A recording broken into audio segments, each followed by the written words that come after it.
Randy Milligan, the first baseman. Mike Devereaux's in the 3 spot, the center fielder. Batting fourth, Glenn Davis, the designated hitter. In the 5 position, Cal Ripken Jr. playing in game 1705 in a row. Chito Martinez will bat in the 6th spot. Then it's Tim Hewlett, the third baseman. He swings from the right side. Chris Hoyles bats 8th. Talented catcher Billy Ripken will hit 9th. The Orioles' second baseman. And this is a look at Joe Slusarski, who opened the season in the A's starting rotation. And he won 4 of his first 5 decisions, but in his last 6 games, which are over 5 starts and a relief appearance, he was 1-3, and he allowed 40 hits and 22 earned runs in just over 27 innings. Defense for Oakland, Ricky Henderson in left, Willie Wilson in center, just off the disabled list. Dave Henderson, his first start since early May, is in right field. Brown, Weiss, Mike Bordick at second base, 6 for his last 7. Got that average back up to 300. Lansford at first and Steinbach behind the plate. Well, we'll have a chance to see 2 of the very best leadoff hitters in the game tonight. Brady Anderson on the Orioles side, Ricky Henderson on the A's side. Look at those numbers: 18 home runs, 72 RBIs, leads every leadoff man in Major League Baseball. And Joe Slusarski throws ball 1 to Brady. He went 2 for 3 last night in the Orioles' 4-0 win, scored a run. His 86th this year, and he's 4th best in the American League.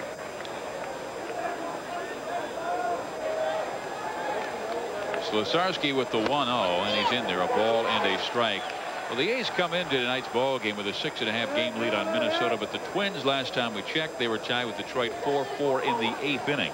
Baltimore trails Toronto by a 1.5 games, but the Jays lead the White Sox 9-3 in that 8th inning, and it is now a final. So they now lead by 2 games as we are underway here in the West Coast. Slusarski throws low, 2 balls and 1 strike. And a little bit about Joe Slusarski from Dave Duncan. Jerry Royce, getting ahead in the count, so important to this youngster. Absolutely, because when he gets behind, he tries too hard. It's almost like throwing darts. And when a pitcher shortens his delivery, throws darts, he doesn't have a finish on a pitch, causing his best pitch, the sinker, to flatten out. And that's when he's gotten hammered. And here he goes tonight. The first hitter he faces, Brady Anderson, falls behind in a count, 3-1. This is a problem he had early in the season, and it caused an early exit to Tacoma. And now the 3-1 pitch, and Anderson hitting dead red, swings and fouls it off. Because Duncan said, you take a look at the 14 home runs he's allowed, 14 home runs in 71 innings. That's a tremendous amount. But he said, when the count has been 2-0 and 3-1, he says, I'll bet that's when he's given them all up. Well, he has it full now, 3-2.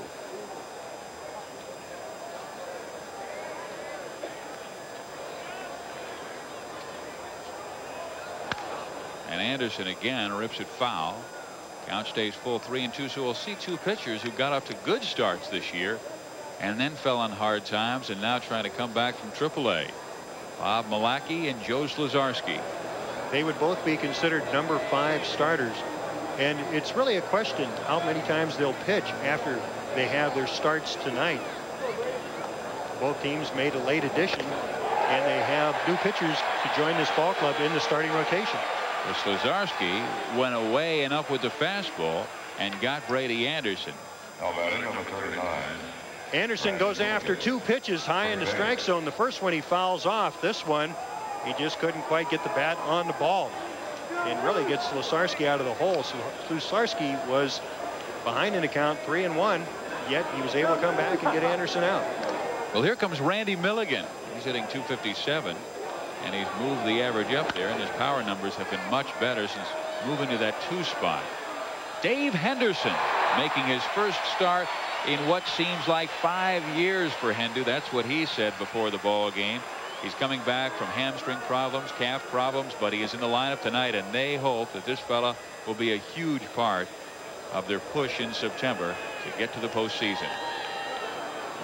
There is Johnny Oates. He's smiling. He has that 1-2-3 combination of Sutcliffe, Ben McDonald, and Mike Mussina. And they got a guy last night, Craig Lefferts, 13 wins for the San Diego Padres. They traded him to the Southern California area for Eric Schulstrom. Double-A pitcher, was 5-8 this year, but an All-American at Fresno State University. Schulstrom, a local guy, He's from the Alameda, California area. 2 outs now and nobody on for Mike Devereaux.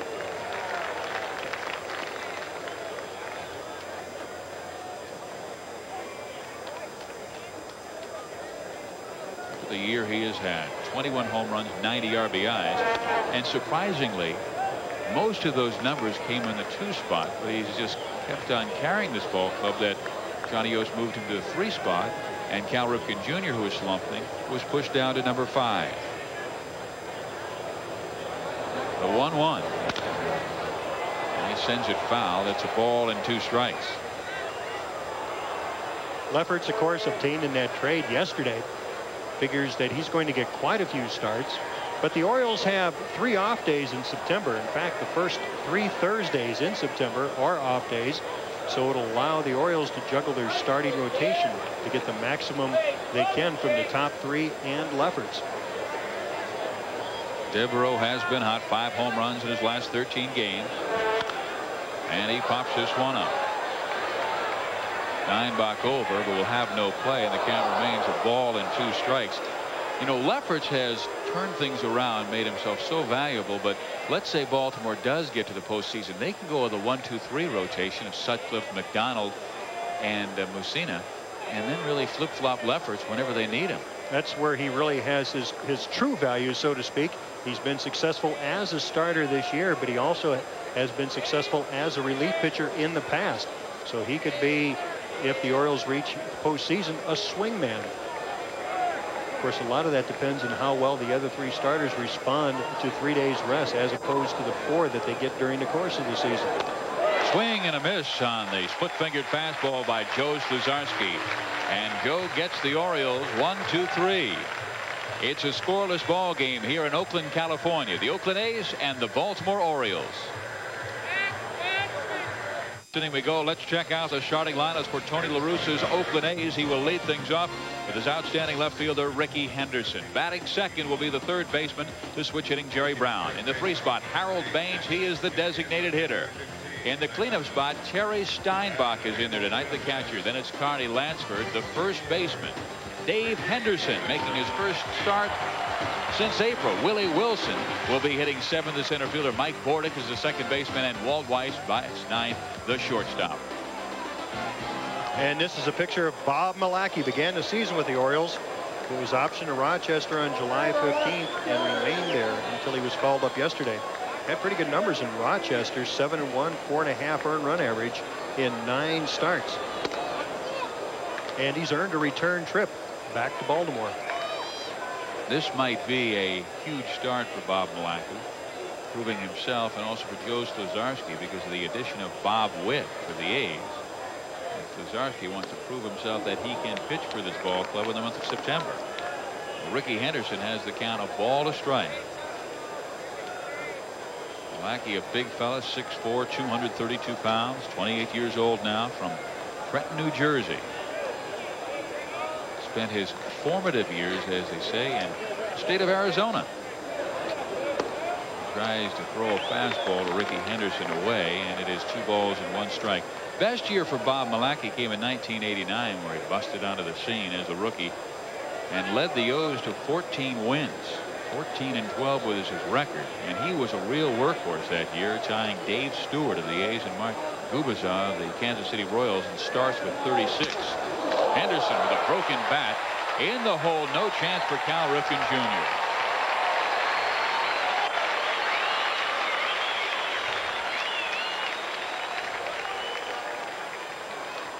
Let's take a look at the Baltimore defense. Anderson, Devereaux, and Martinez in right field.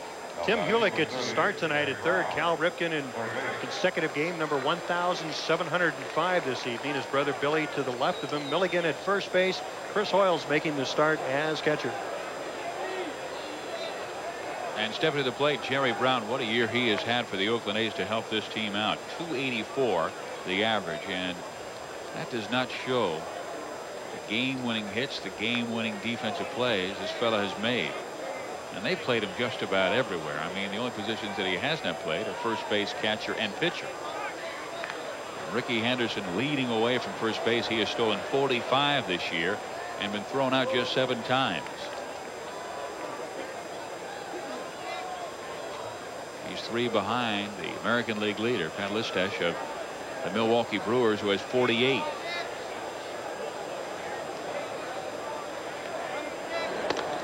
Brown takes it high and tight. 1 ball, no strikes. Not only has been valuable playing every position except the 3 that you mentioned, but he's also batted in a number of different positions in the lineup for the A's, depending on what the need is at the moment. Right now, he's most valuable as a number 2 hitter. He's going to go deep into the count, give Ricky a chance to steal a base and get in scoring position.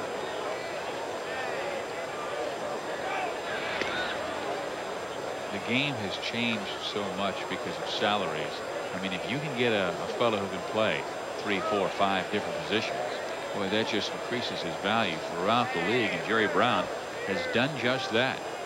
It's especially true considering the fact that for most of the year, La Russa has carried 11 pitchers. Sometimes he's carried 12. Ricky's not going, and the pitch on the inside corner. 1 ball and 1 strike. And La Russa has a number of guys like that. Lance Blankenship, Mike Bordick, Carney Lansford has played 2 positions this year. He's normally the 3rd baseman, playing first base tonight. Willie Wilson's been all over the outfield.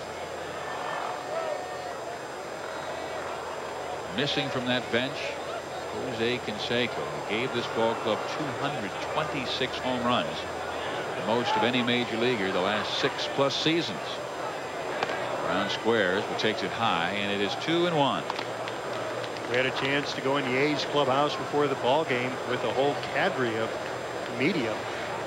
Had a chance to see Jeff Russell put on the uniform for the first time. Bobby Witt was over in his cubicle doing the same, trying on those white shoes for the first time, seeing what they really look like as a member of the Oakland A's.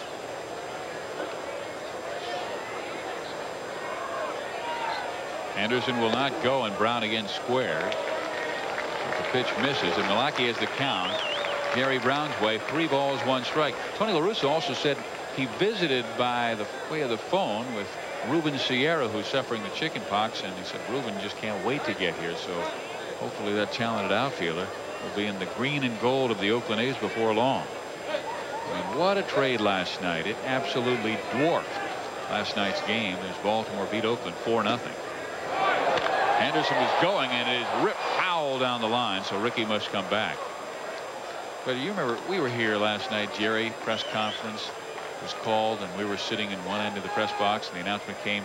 Press, it was about 7:40. At 8 o'clock, we'll be having a major announcement at 8 o'clock in the Oakland City room. So we all scrambled down there, and then that's when we began to hear the words of Jose Canseco. Fans here will miss him. Thanks for the memories. But when we heard of the announcement, we thought, no, it's got to be a joke. No one could believe that on the final day of the trading deadline, that is, players eligible for postseason play, that a trade of this magnitude could be pulled off. Henderson just back in time from that throw by Milwaukee. He's going to keep a close watch on him. 3-2. Ricky might have an inclination of going, considering the count is 3-2, but with those quick reactions, he's still able to dive back in the base safely.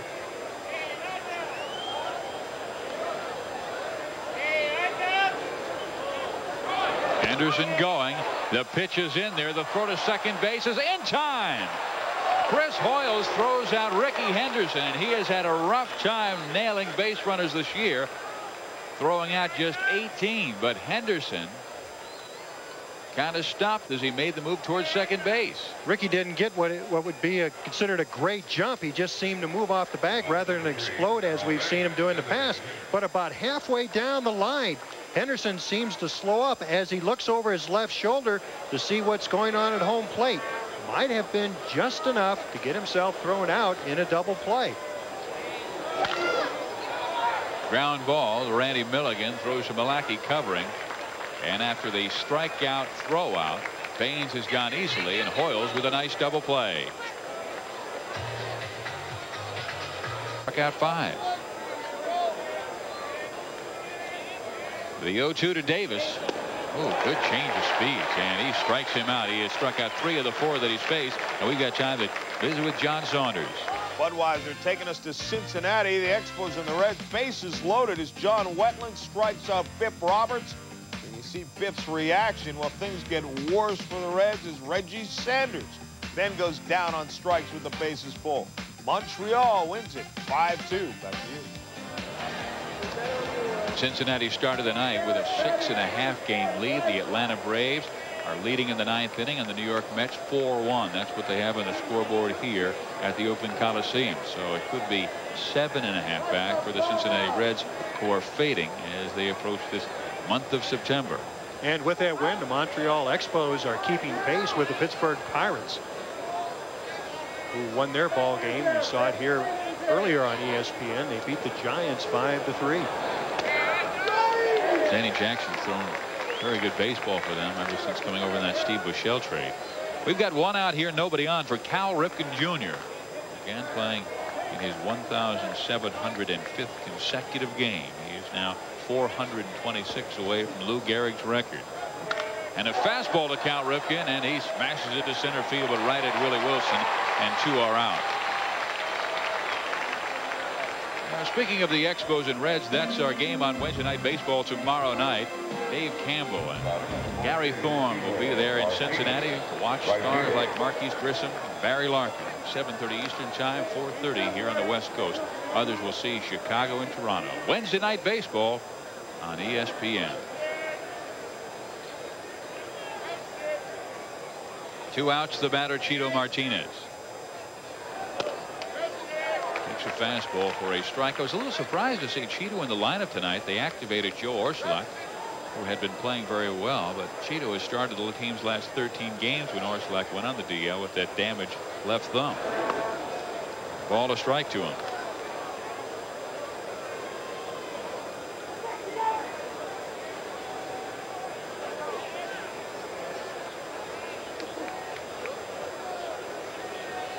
Slesarski with the 1-1 pitch in there, a ball and 2 strikes. My goodness, he has everything working for him thus far tonight, Jerry. Not only does he have it working for him as far as movement's concerned, but also he's hitting his spots and staying ahead of the hitters. Only Brady Anderson has gotten as far as a 3-ball count off Slesarski. Fouled back, the ball, 2 strikes. You know, it's interesting to point out that when a pitcher goes to the minor leagues after experiencing difficulties on the major league level, the pitching coach will talk to him and say, when you go down there, I want you to work on these things. Here are the laundry list that you need to take with you and get yourself prepared, because you do have major league ability. It's just a matter of you putting it all together. Based on the first 5 hitters that we've seen so far, Slesarski did a pretty good job with his laundry list. Well, he's changing speeds well in these first 2 innings, and he has faced 6, and he has set them all down in order. It is a scoreless ball game here in the 2nd inning. Oakland, California, the Orioles and A's. Moving in on the milestone. Kenny Rogers to Brett here. This single, he's now just 30 shy of 3,000 hits. Meanwhile, think of the power. Gonzalez is 39. Palmer, this is number 23. You throw in Jose Canseco, and Texas are the new Bash brothers. Back to you. Well, here comes Terry Steinbach, and he hits one off the end of the bat, hops it up to shallow left field, and on comes Brady Anderson to retire Terry Steinbach. And speaking of Jose Canseco, we asked him before the ball game, Carolyn Burns asked him, what will it be missing the postseason and watching the Oakland A's? I think it's going to be hard to deal with, if the team goes to the playoffs in the World Series, which I hope the best for them, and that they win the division this year and go to the World Series and win that. It's going to be even difficult. I mean, someone's asked me, are you going to go to the games in person? And I said, well, it's going to be difficult enough to just watch the games on TV, knowing that, God, I was just recently a part of the Oakland A's, and now I'm on somewhere else. Jose Canseco traded yesterday to Texas for Ruben Sierra, Bobby Witt, and Jeff Russell. Here's Carney Lansford with 1 out, and he hits it hard, but right at the third baseman, Tim Hewlett, and 2 outs here in the 2nd. Just seeing that piece with Canseco as compared to the way we saw him live last night, you can almost see the shock in his face, the look in his eyes. The first time that a player gets traded really is shocking. You feel so different than when you walk into the clubhouse that first time as a non-member of that team. Jerry, listen to the ovation Dave Henderson gets when he goes to the plate for the first time since April.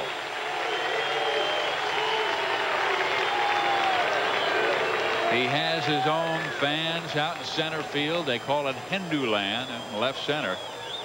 Just 2 for 12 this year. He has been plagued with all kinds of hamstring and calf problems, but he says, I'm ready to go. And truthfully, this time there is no pain. And there is Hinduland. Those fans absolutely love him.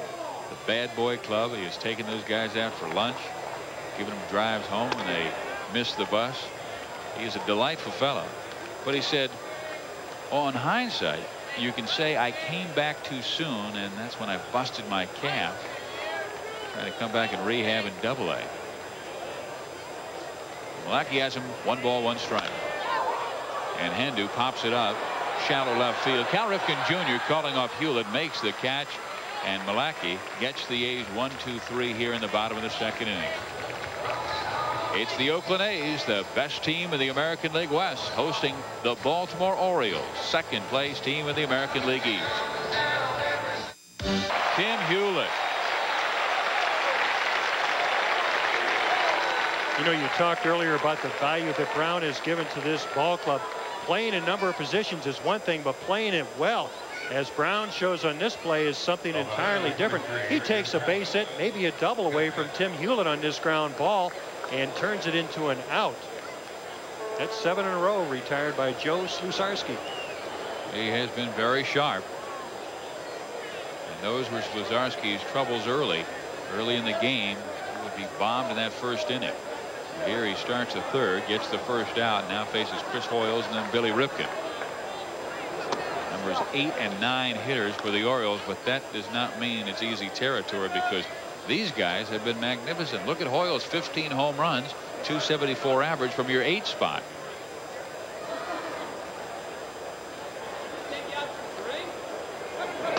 And a fastball catches the outside corner to even the count. 1 ball and 1 strike. I mean, the Orioles have better production from their 8, 9, 1, 2 hitters than they do from their 3, 4, 5 guys. 274 average, ranks 3rd from that position, and they are best in RBIs.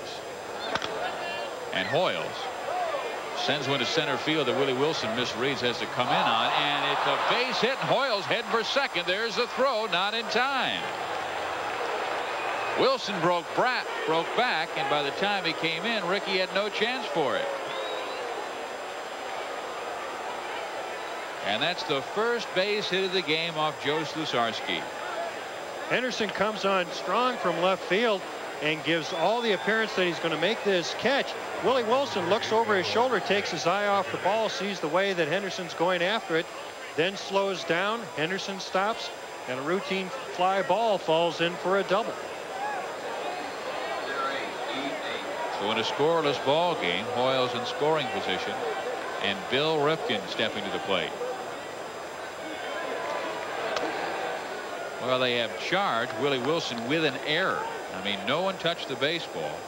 It drops in front of Wilson. At first, they had put a hit on the board, and now they say it is in error on Wilson, and that is his 6th this season. And Billy Ripken fouls it off on the change. There's no question that that ball should have been caught, but it's the first time in memory, as far as I'm concerned, that I've ever heard of an official score awarding an error on a play like that. Ball wasn't even touched. Just a misplay.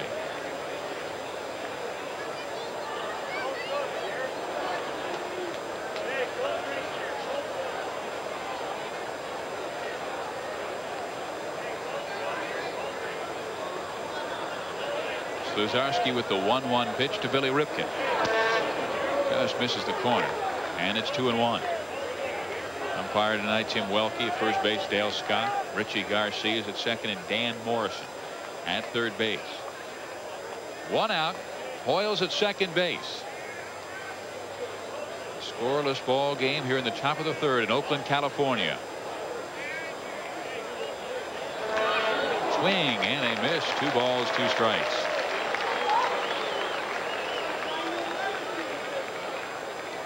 This pitch had all the illusions of being ball 3. Billy Ripken, though, had ideas of going after this pitch. Chased the pitch out of the strike zone.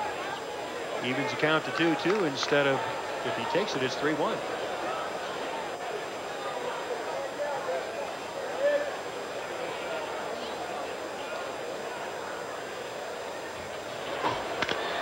ground ball. Jerry Brown.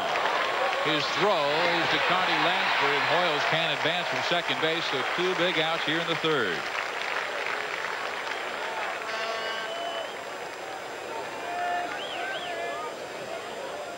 Another good play by Jerry Brown. You see how important that first play of this inning was, especially considering the fact that the ball Hoyles hit fell in. And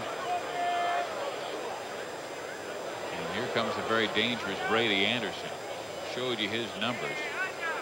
72 RBIs from that leadoff spot. He has been sensational this year.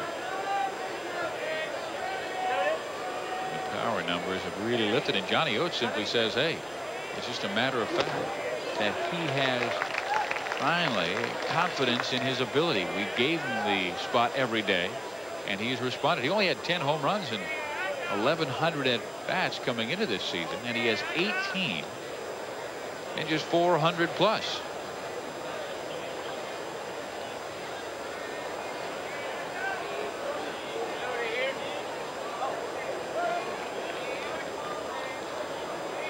With the 72 RBIs by a leadoff guy, the best since Bobby Bonds.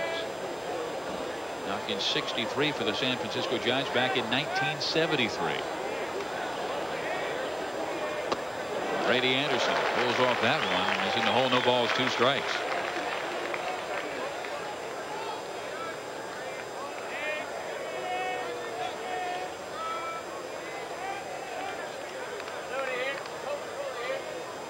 Count, no balls, 2 strikes to Brady Anderson. Chris Hoyles second base.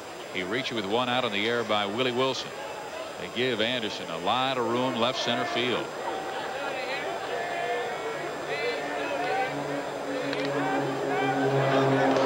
Bounces in the dirt, blocked nicely by Terry Steinbach.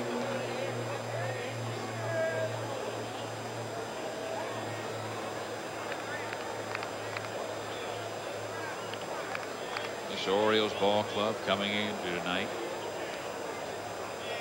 with a 1.5 lead on the Toronto Blue Jays. It's now 2 games because the Jays beat the Chicago White Sox 9-3. The A's have already looked up at their scoreboard and seen Minnesota beating the Detroit Tigers 5-4. Anderson just does get a piece of the ball, and it remains with ball 2 strikes. Minnesota beat the Tigers 5-4. So Minnesota right now 6 games back, and the White Sox 10.5 off the pace. Milwaukee continues to charge. How did they do tonight? They are losing to the New York Yankees 7-1 in the 8th inning. Toronto has already won 9-3 over the White Sox.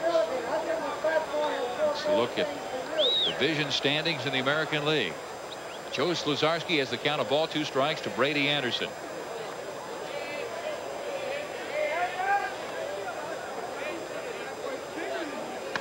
Go away and strike him out. Sluzarski with 4 strikeouts in the first 3 innings of this game. He is no average Joe, the A's fans say. In California, crescent moon overhead. The A's and Baltimore Orioles. Scoreless ball game. Man in the moon is smiling. I wonder if he's smiling about the trade that sent Canseco to the Texas Rangers for 3 players: Bobby Witt, Jeff Russell, and Ruben Sierra. That's what you thought when you saw the crescent moon?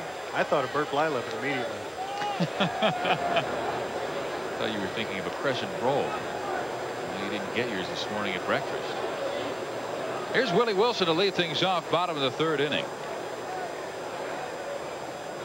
Bob Milacki gives up a solid line drive base hit to center field to Willie Wilson. He's coming off the disabled list and playing well.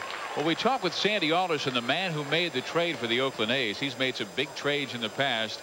How does he feel about the one he made last night?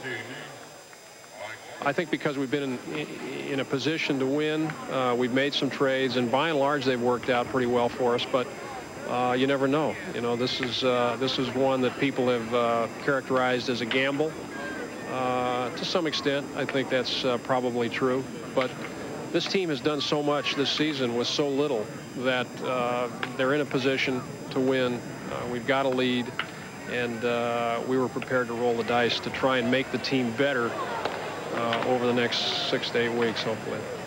Was this another genius move by Sandy Alderson to not only win this year, but for the Oakland A's future? Well, he did it in the years 88, 89, and 1990. And you might remember 88 when he acquired Bob Welch before the season. He got Dave Henderson from the Giants, Ron Hassey from the White Sox, Dave Parker from the Reds, Don Baylor from the Twins, and they all contributed as the A's won the American League pennant. Here's Mike Bordick with Willie Wilson going from first base. He had second base stolen. And then 1989, Sandy Alderson signed Mike Moore from Seattle, traded for Rickey Henderson in June. And the A's won the World Series over San Francisco. 1990, when they lost to the Cincinnati Reds in the World Series but won the AL pennant, they signed Scott Sanderson. He won 17. They traded for Willie Randolph, Harold Baines, and Willie McGee, and all contributed again. So is this the Alderson magic we will see again in 1992? Wilson leads from first base. Rockies 0-2. Catches the outside corner, strike 3.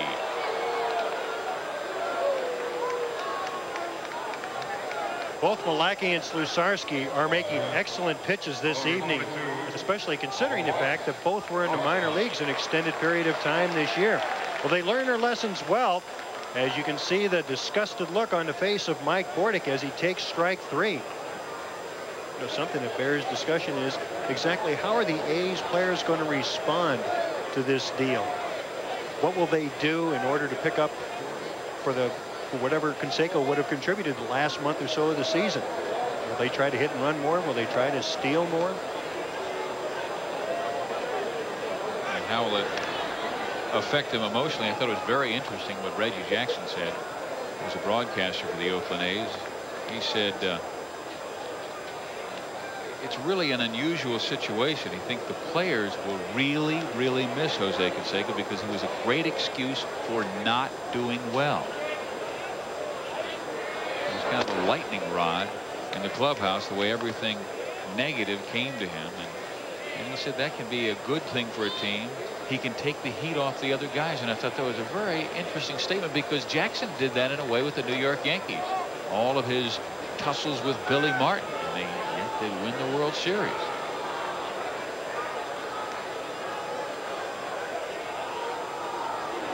Wilson does not go, and the pitch misses, and it's 2 balls and no strikes to Walt Weiss. You know, that statement seems to make a lot of sense, and coming from Reggie Jackson, it's one who really knows what he's talking about, simply because he does attract the media attention, makes a statement about anything, and can do just about anything he wanted to get the attention. Well, it allowed everybody else, as we take a look at Reggie broadcasting tonight here for the Oakland A's.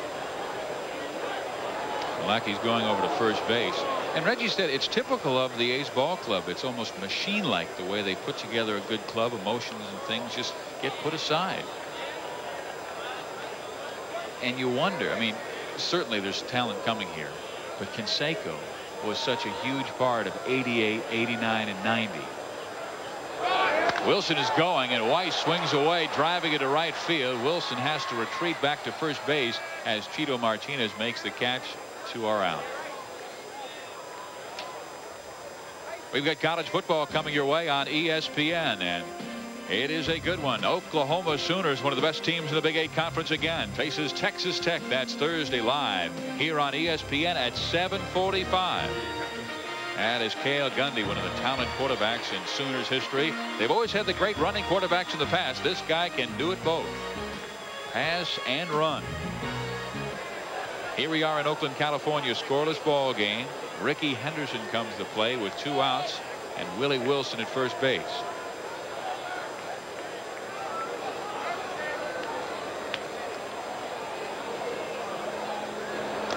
Breaking ball from Milwaukee and finally found by Chris Hoyles. Well, Rickey has hit safely in 13 of his last 15 ball games, hitting over 300 since the All-Star break. But Jerry, I think even more importantly, you remember that game we had Tuesday in early August when he got in the argument with Tony La Russa on a Sunday. That's right, that previous Sunday. He has hit like over 350 since, and I'll tell you, it has been that electric kind of Rickey Henderson where he can really carry the offense. In there, ball strike. There's no question Ricky can do it unlike anybody else in the ball game, in that when he gets on base, he causes pitchers to divide their attention, throw more fastballs to the number 2 hitter, Tony La Russa, watching on. And also the fact that he can hit home runs, he can hit for power. He can win you a lot of ball games if he gets hot. He can carry a ball club. Wilson is going, and the pitch low, and the throw to second base not nearly in time to catch Wilson, who steals his 24th base of the year. And it's not surprising you see Willie Wilson off and running. 83% of his career steal attempts have been successful. Looks over his left shoulder to see what's going on with Ricky, and still has plenty of time to slide in there safely in scoring position with 2 outs for the A's here in their half of the 3rd inning. 36 years old, he can still run. Super play for the Kansas City Royals. He's been quite a role player here for the A's, with Canseco out a long portion of the season. Dave Henderson has been out even longer. So you get a guy like Willie Wilson come in and contribute the way that he has. 272, 33 stolen bases. Role player, good role player. And another adroit acquisition by Sandy Alderson.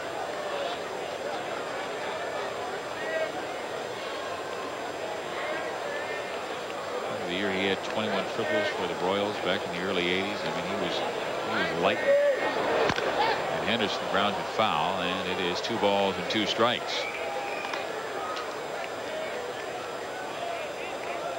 Mark McGwire, you can see him at the end of the dugout. He is still on the disabled list, and there's a possibility it may be a little more than a week before he comes back from that ribcage pull. He suffered it against the Baltimore Orioles at Baltimore some 2 weeks ago, and he was swinging the bat before the game, but not during batting practice, just off on the side. Henderson goes for the breaking ball, sends it to Tim Hewlett, and the A's are gone in the 3rd. They leave Willie Wilson stranded after he led the inning off with a base hit. It is scoreless, Baltimore and Oakland.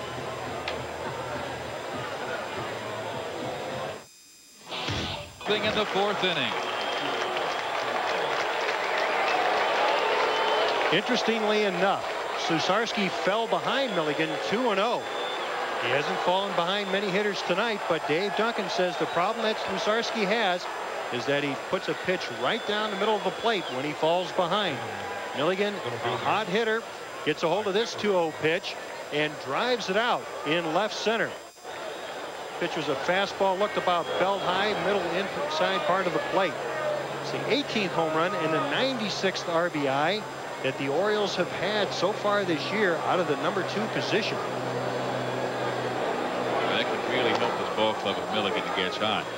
We talked about the 2 home runs he had last Thursday, so he's had 3 in this hot streak that he's been on to raise his season total to 11. He's a big fella, 234 pounds, and that's what they expected from him.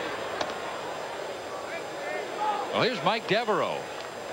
Baltimore has jumped in front of Oakland 1-0 here in the 4th inning. This guy can go deep. He has 21 home runs, a career best. And once again, Susarski falls behind in the count 2-0 to a hitter. This time he takes a trip behind the mound to collect his thoughts. In there. 2 balls and 1 strike. New York has beaten Milwaukee 7-1. That's important, not only for these Baltimore Orioles, but the Toronto Blue Jays, who are victorious tonight 9-3 over the Chicago White Sox. And Devereaux fouls it back.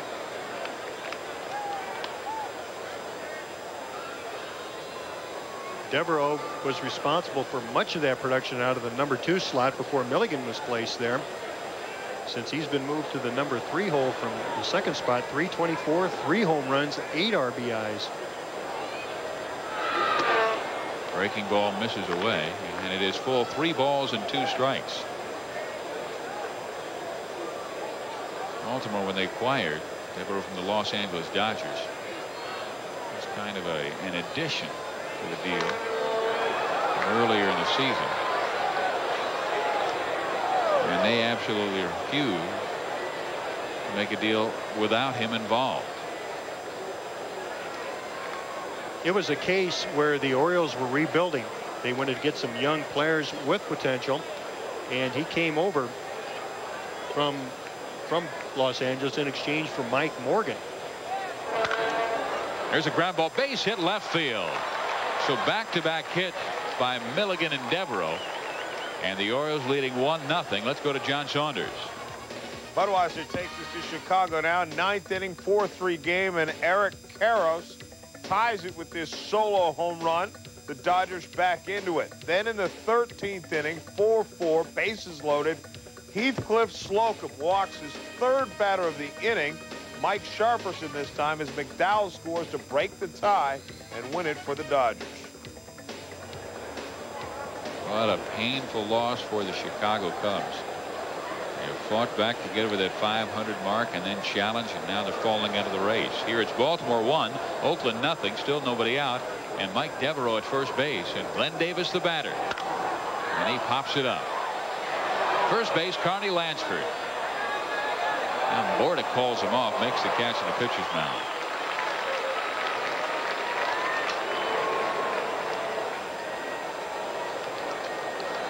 So 1 out and Devereaux back at first base.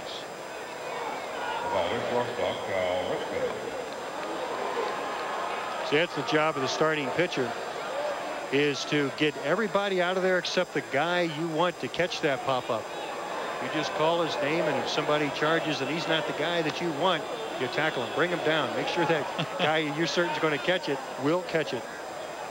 Well, here's Cal Ripken Jr. He had 3 hits last night, and he has been on a bit of a streak of late. 5 hits in his last 2 games after going 3 for 38. The critics obviously come out when Cal Ripken Jr. goes on a slide late, and he gets irritated when people say he slows down at the end of the year, and they blame it on the streak. He's now gone 10 seasons without missing a game. I wonder if those same people who blamed his slow times on the streak gave him credit for that streak when he had a great season last year. What a year. 323, 34 home runs, 114 RBIs. Awarded this season with a $30 million contract. In there. Looks like it might be a little bit high. I think Cal Ripken Jr. thought just that. Those are his career numbers. 269 home runs from the shortstop position. Wow. He doesn't really fit the mold as a shortstop, though, does he? A little bit too tall. Has a little bit too much power. Plays entirely too much every year. You're not laughing, Scott. He does all of those things, and he's done it for 10 years. You know what impressed me was the fact that the size you talked about. You don't realize how big Cal Ripken Jr. is until you stand next to him when he's taking batting practice. I mean, he is physically 6'4", at least 220 pounds. I don't think he's ever been a shortstop that size. You take a look at a lot of shortstops today. They're usually speedy, very quick.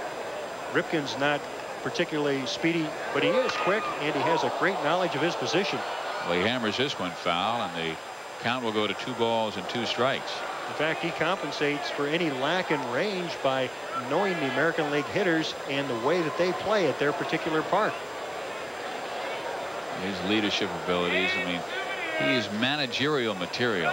We were watching him before the batting cage yesterday, and even the veterans, and he'll tell them, okay, you're supposed to take the bunts now when some guy enters the cage for the first time getting ready to pen. Okay, now you field. And this is all just hanging around the cage. Most guys are visiting, talking. Cal Ripken Jr. is into the game as soon as he arrives at the ballpark. And a very quiet leader.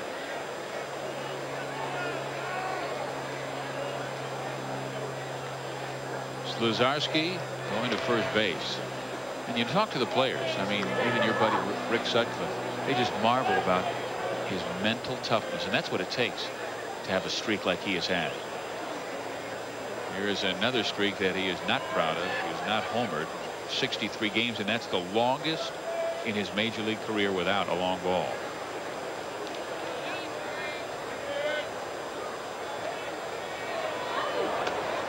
Sluzarski works away, and the count's full 3-2.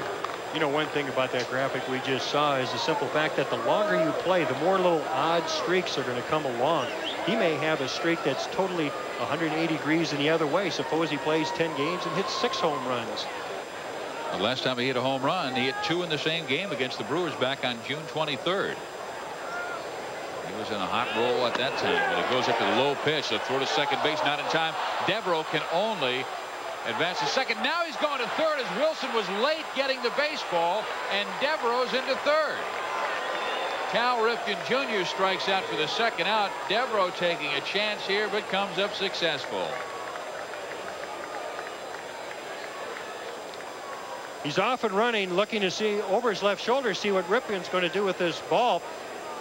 Weiss is there in time to take a look at it, and the ball gets past him, and Devereaux decides to go into third base after spotting Willie Wilson in the outfield, not able to come up with that ball as quickly as maybe he thought he should. So Devereaux gets his 8th stolen base, and air charge to the catcher Terry Steinbach. And Sluzarski must now work with Chito Martinez. Ball, no strikes. Chito Martinez, they like his future, just 26 years old, by Central America. Last year, what a season he had for the Baltimore organization. He had 20 home runs for Rochester AAA, then 13 more at Baltimore, and they always said, hey, we found ourselves a right fielder. Well, he spanks this one hard at Willie Wilson, and he can't come up with it. Devereaux will score. It's 2-0 Baltimore. Throw to second base is not in time.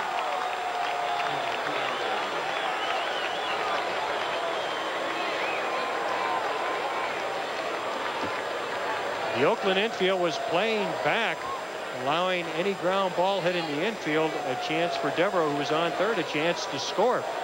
But Martinez ignores all that, hits a line drive to center field. Willie Wilson dives after the ball and then blocks it with his body. It deflects, and Martinez, much to his credit, was off and running hard from the time the ball left the bat and was able to slide in under a throw by Wilson for a double. And here's Tim Hewlett, and he takes it high. 1 ball, no strikes. I know it's tough to get to in conversation with 2 outs, but Jerry, you start wondering how the trade might hurt the Oakland A's. I mean, they have not scored yet in the post-Canseco era. And they're down 2-0 to Baltimore here. And count 2 balls, no strikes to Hewlett. Let me be the first to congratulate you on coming up with that thought. Because it was a matter of time before somebody would have mentioned it. You know, he is such a big man, RBI man in that 3 spot. Fastball in there. How will it affect McGuire when he comes back? Because a lot of times they may have walked, the opposition may have walked Canseco because they had to pitch McGuire. McGuire may have been in a slump, for instance, last year. But because Canseco was hitting pretty well in the 4 slot, McGuire may have saw better pitches. Came in, and it's popped up. Walt Weiss takes care of Tim Hewlett, but the Orioles score 2 in the inning and have taken the lead on the Oakland A's. 2-0 our score. Milligan hits the home run. Chito Martinez with a big RBI double. Bottom of the 4th inning in Oakland, California. The Orioles lead the Oakland A's 2-0. They have outscored Oakland 6-0 in this series. This is the second of this 3-game set. As Mike Mussina beat Kelly Downs last night 4-0. Toronto has beaten the Chicago White Sox 9-3, and the Minnesota Twins have beaten the Detroit Tigers 5-4. Games of interest to both these ball clubs. And here we go to start the 4th. Jerry Brown has struck out looking against Bob Milacki his first time up. Curveball, strike 1.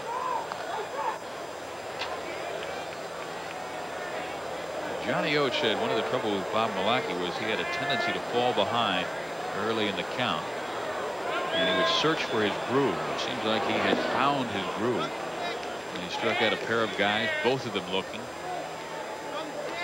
He went down and worked hard at Rochester, went 7-1 there, even though his earned run average was high. He pitched well. And he's doing quite a job tonight. In fact, the Orioles pitching staff is doing quite a job on this current road trip. They came into the game with 29 consecutive scoreless innings, and add to that the 3 that Milwaukee's had so far this evening. That's 32. That's the longest scoreless streak they've had since May of 1983. But they still believe they needed another starting pitcher. That's why they went out and got Craig Lefferts. Brown swings and misses his second strikeout of this game. And Milwaukee has 3 in the contest. You know, Rick Sutcliffe was 4-0 in August. The rest of the starters had an ERA of 6. But Sutcliffe came in and did the job and held that staff in check. Great curveball by Milwaukee. Has Brown way out in front. Took a little bit off the pitch, and he records his 3rd strikeout of the evening. And here's Harold Baines. Nice ball, misses away. 1 ball, no strikes. What do you think Baltimore still needs to claim the American League East title? They're playing pretty well right now. Maybe a little better production from the 3, 4, and 5 guys, especially Cal Jr. We've already seen the fact that he hasn't had a home run in 63 games going into tonight. If he starts hitting, he can carry a ball club. They've had great defense all season. The relief staff has the lowest earned run average in the American League, and their starters are just outstanding, particularly the last 4 ball games. Now they've got a guy like Lefferts joining their club, and he'll be increasingly important if they win, because he's had experience in postseason play, and he's had a great season for San Diego as a starter this year. But in previous years, he was an excellent reliever. He's a perfect swing guy if you get into postseason play. Just does miss the outside corner.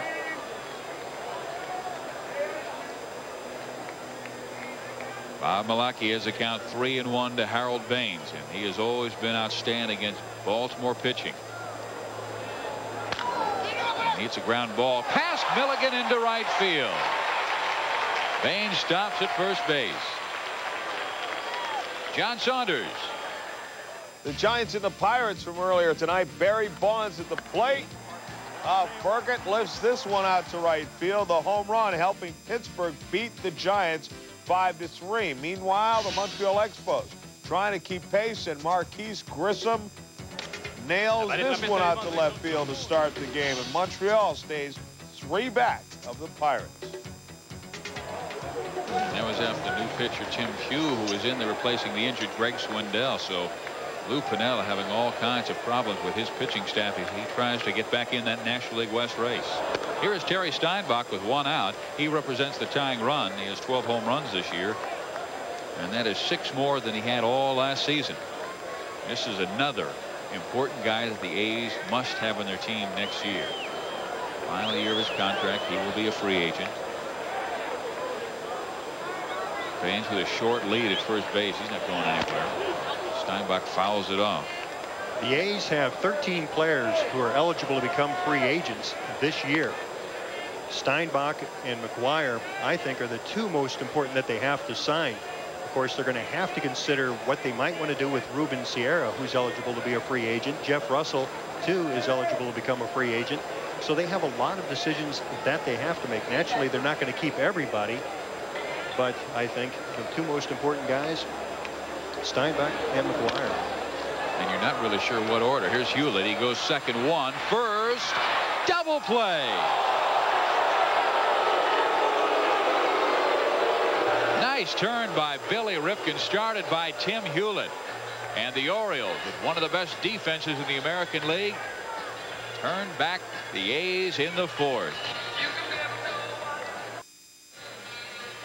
Top of the 5th inning, Baltimore leads Oakland 2-0, and we've got a great Friday night doubleheader to bring your way. 7:30 Eastern Time. It's the Minnesota Twins, second place team in the American League West, against the first place Toronto Blue Jays in the East. Then at 10:30, Baltimore second place right behind the Blue Jays, and Anaheim to take on the California Angels.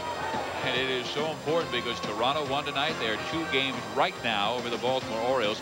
The Milwaukee Brewers lost their game to the New York Yankees 7-1, so they fall 5.5 back. That's the American League East. And here we go to start inning number 5. Joe Sluzarski, who was damaged in the 4th with 2 runs, faces Chris Hoyles, and he skies one in the air center field, Willie Wilson. 1 out. Well, they changed the call on what we thought was Harold Baines' base hit to right field to an error on the first baseman, Randy Milligan. The line should read Orioles 2 runs, 3 hits, 1 error.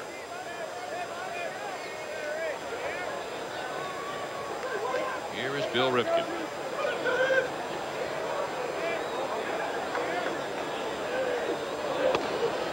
Fastball is in there.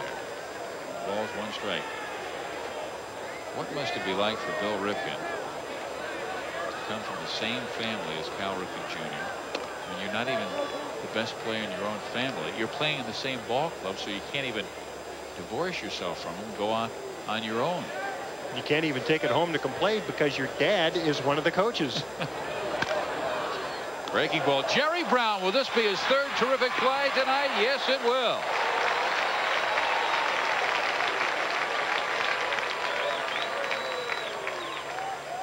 A nice play by Jerry Brown. He starts off even with the bag on a ground ball. That's a high chop right over the bag. He spears it, throws a long toss to first base to Carney Lansford to retire Billy Ripken for the 2nd out of the inning. We head back to the top of the order, and Brady Anderson.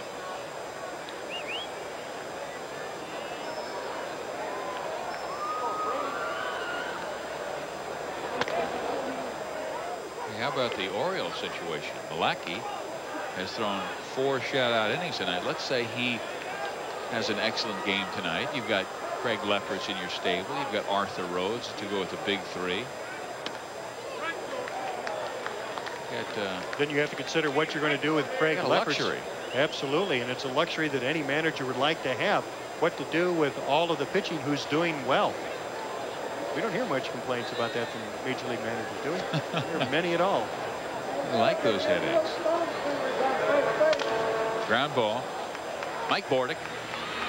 And Sluzarski back on track. He gets the O's 1-2-3 in the 5th inning after he was roughed up in the 4th. It remains Baltimore 2, the Oakland A's nothing.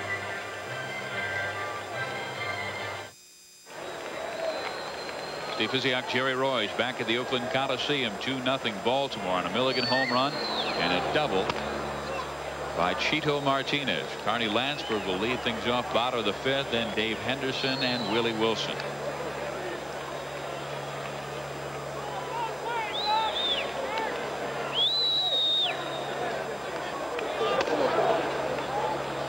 Misses away. 1 ball, 1 strike to Carney.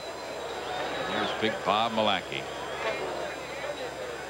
33 innings. This ball club has not given a run. Sutcliffe shutout on Sunday. Cena last night to go with Todd Froworth.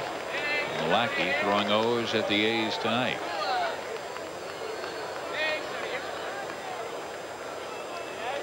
Well, one of his best games ever was against this Oakland A's outfit. Back in '89 and July 13th. Lansford pops it up right field. Chito Martinez. And 1 out.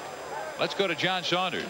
Braves in the Mets from earlier tonight. Dave Justice, the pitch outside, and he takes it to the opposite field, gets out of there in a hurry. Atlanta beats New York 4-1 to pick up another game on Cincinnati. Kelly Gruber here with the bases loaded against the White Sox. Grand slam. 10th home run of the year. Toronto wins 9-3 and leads the Orioles. Back to you. Baltimore with good pitching for Bob Malacky. If they can beat the Oakland A's tonight, they will be back within a game and a half of first place Toronto in the American League East. Here is Dave Henderson. Malacky ready with the 1-0 pitch. This is 2 balls and no strikes. Here is tonight's trivia question for you, Jerry Royce. July 13th at Oakland. Bob Malacky combined with Mike Flanagan, Mark Williamson, and Greg Olson for the Orioles' first no-hitter since Jim Palmer no-hit the A's in 1969. This misses the corner. Only the 2nd time in Major League history a no-hitter was shared by 4 pitchers. What was the other game, and who are the other pitchers? Malacky threw a no-hitter.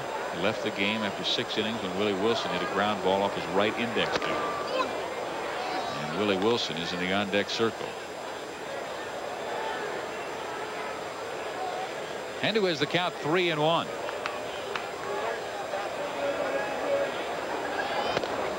In there. Hendu thought it was ball 4. No answer. I don't know. Do you know? Well, you've got it written down. Of course you do.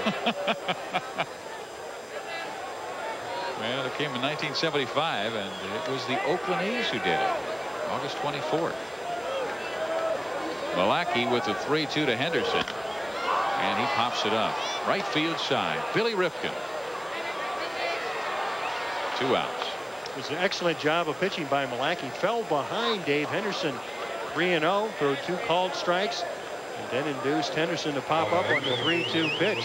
You know, it's one thing to fall behind a hitter occasionally, but it's another thing entirely, and it shows what kind of pitcher you really have working for you that night when he can come back after falling behind somebody and retire him for an out. Well, here's the guy, Willie Wilson, we told you about. Broke Malachi's finger. Knocked it around a little bit, didn't actually break it, but forced him to leave the game 3 years ago when he combined in that quadruple no-hitter. Well, the answer is August 24th, 1975, when Vida Blue, Glenn Abbott, Paul Lindblad, and Raleigh Fingers combined to no-hit the California Angels. Only the second time in Major League history 4 pitchers have combined to throw a no-hitter. Malachi, 3 other Orioles. Here's a ground ball to Cal Ripken Jr. He throws out Willie Wilson, and Malachi is sharp. I mean, 3 in a row here in the 5th. 5 innings of shutout baseball. Top of the 6th inning, Baltimore 2, Oakland nothing. And the man who started the trouble for the Oakland A's back in the 4th inning, Randy Milligan, will lead things off against Joe Sluzarski. Joe throws ball 1 inside. Milligan took one almost straightaway center field off to the left field side. Some 400 feet. His 11th home run of the game of the year to make it 1-0. A solo blast. And it's one of the few times that Sluzarski's been behind in the count to a hitter. It was 2-0 the count to Milligan. He came in with a fastball, and it was home run number 18 he's given up this year. He is having trouble again. He's behind the count, 3 balls, no strikes. And he was behind Milligan when he pumped him for a home run his last time. And with the Orioles leading 2-0 and Milligan a hot hitter, if he likes it, he'll swing. Ball's upstairs, first walk given up on the evening by Sluzarski. And it starts out the 6th inning, and that might get Tony La Russa scurrying around and having that bullpen start to act, because they expanded the rosters today, so they have a few more pitchers to work with. This will be Joe's 70th pitch of the night. He has plenty of rest. He threw last Wednesday against Vancouver. So with Milligan at first base, Kevin Campbell gets up. Mike Devereaux steps to the plate, and he singled, stole a base, and scored his last time. Milligan really not a threat to go. Hasn't stolen a base this year. And he has been caught stealing, so probably the only time they sent him was probably on a hit-and-run situation. It's the 90th walk of the year for Randy Milligan. Outside corner, strike 1.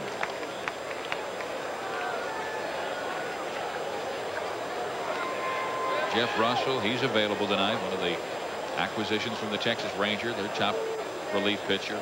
Imagine that. Rick Honeycutt, Jeff Parrott, and Jeff Russell setting up Dennis Eckersley. That is going to be tough. If the A's have the lead after the 6th inning, watch out.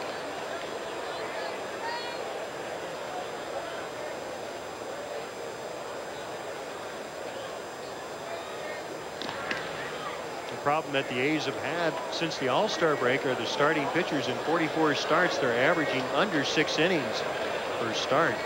And the A's feel that from here on out, that could be a real problem, finding somebody who can bridge the gap, going from the 7th and 8th inning, if they have a lead, to finish with Eckersley.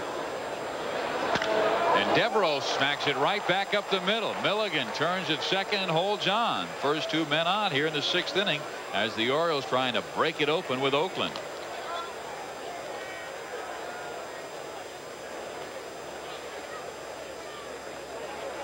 The A's have a whole lot of relief help down in the bullpen. Campbell, Corsi, Hillegas, Eckersley, Parrott, and Russell, and the 2 left-handers, Honeycutt and Horseman.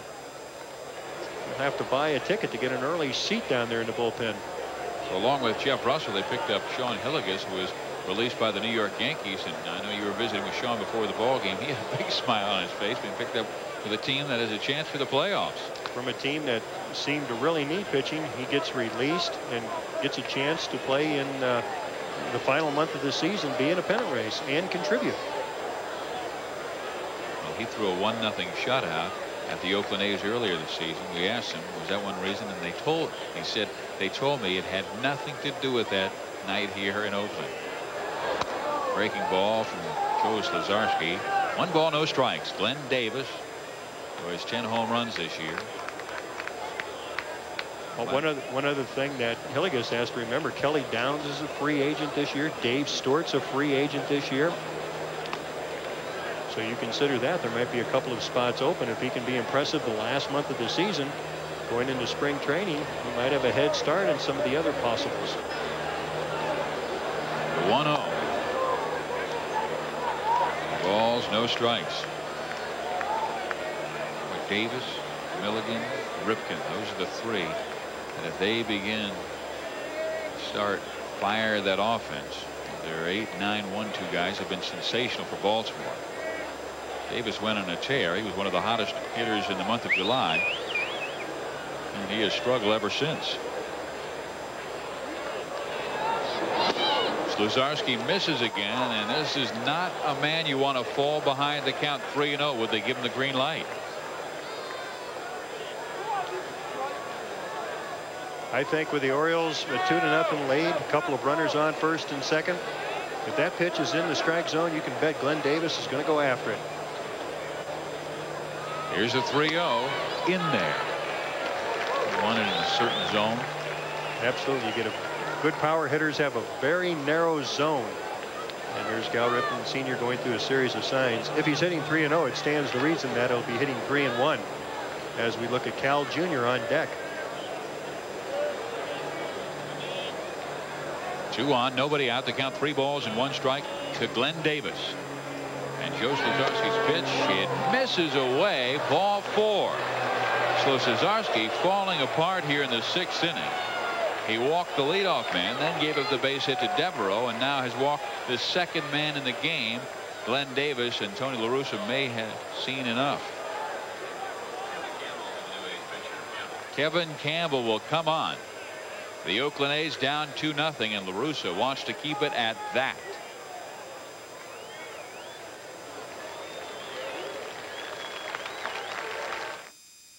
Vince Coleman has been suspended by the New York Mets for 2 days without pay, a result of this incident tonight. That's umpire Gary Darling, who's already tossed him out of the game. Jeff Torborg, his manager, gets in there, and then they go at it. A little shoving match, the push in the back. Coleman comes back, and he's in Torborg's face. He followed him later. Now this, the quotes on the incident. Gary Darling says he hit me in the chest. That will be in his report. General manager Al Harrison says he was insubordinate. And manager Jeff Torborg says, I won't take that from anyone. The result, suspended for 2 days without pay, is Vince Coleman. Well, he has had trouble in the Big Apple. We've got trouble for the Oakland A's here. Top of the 6th inning, bases loaded and nobody out. And Cal Ripken Jr. at the plate, and he swings right on through a Kevin Campbell fastball. Kevin Campbell, 27 years old, from Marianna, Arkansas. 4.29, the earned run average. 26 game, 25 have been in relief. Actually, it's his 21st game in relief. He's had 6 starts. And the Orioles, the best team in the American League with the bases full. They've hit 5 grand slams this year.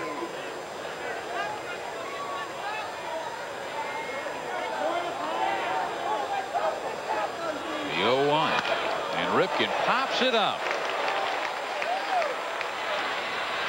Carney Lansford, 1 big out.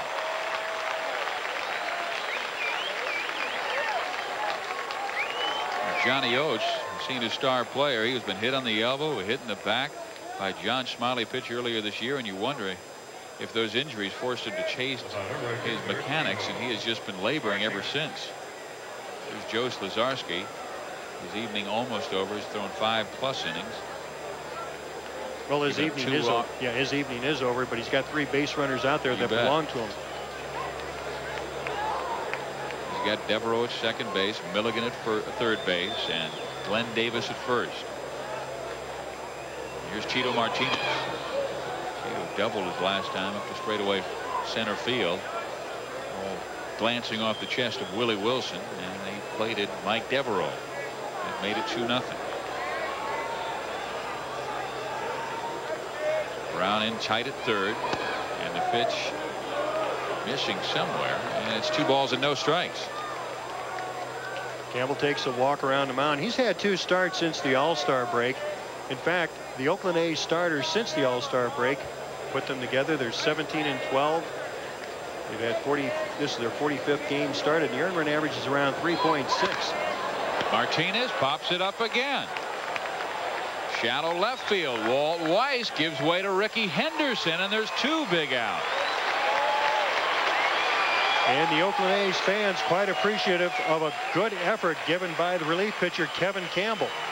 With bases loaded, he induced Cal Ripken to pop up to Carney Lansford. Then he had Chito Martinez go after a pitch and pop up to short left field, and Ricky Henderson. So he's just 1 out away from getting out of a pretty big jam. Orioles lead this ball game in the 6th inning, 2-0. Milligan a home run, and a fine game pitched so far by Milwaukee. And here comes Tim Hewlett. You know, we've done so many Oakland A's games this year, and how many times have we seen it where a team will not capitalize on a situation, the A's come back and beat them. Bases loaded, nobody out. They haven't scored yet. Let's see what Hewlett can do. This is a young man who has gone through a lot this season. His son passed away less than a month ago in a car accident. He has come back. He has played well, but it was really a crippling blow, not only to the Hewlett family, but this entire Orioles organization. They are a very tight family, and they really love Tim Hewlett.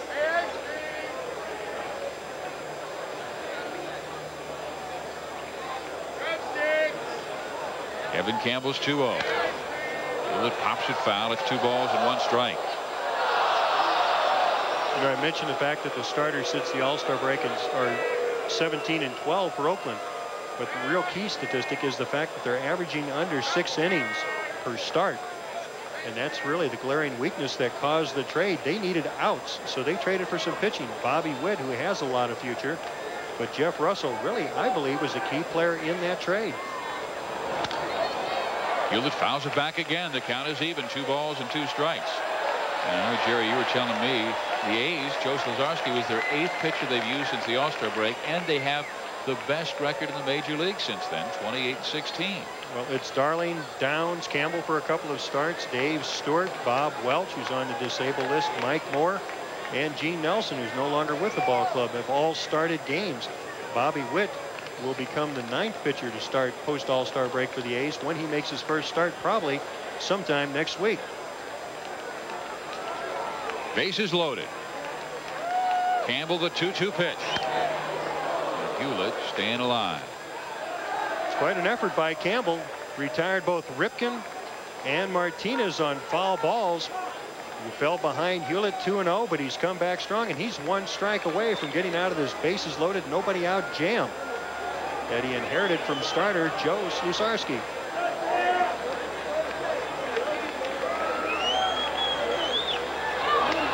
Outside corner, strike 3, and what a job of pitching by Kevin Campbell. He saves Joe Sluzarski, but he works out of a bases loaded, no out situation, and the A's still in this game.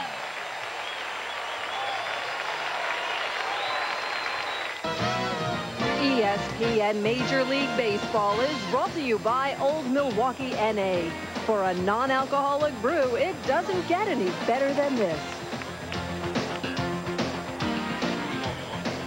Steve Physiak, Jerry Royce at the Oakland Coliseum, and the Oakland A's still have not scored in the post-Jose Canseco era. They are down 2-0 to the Baltimore Orioles. And here we go with Bob Milwaukee to face Mike Bordick, Walt Weiss, and Ricky Henderson in the bottom of the 6th inning. In there for strike 1. When Canseco last night was getting set to hit in the first inning, he was in the on-deck circle, and Tommy Reynolds called him over, and even Canseco said he thought he was going to tell him which way to go, how to maybe correct a batting flaw that he had seen.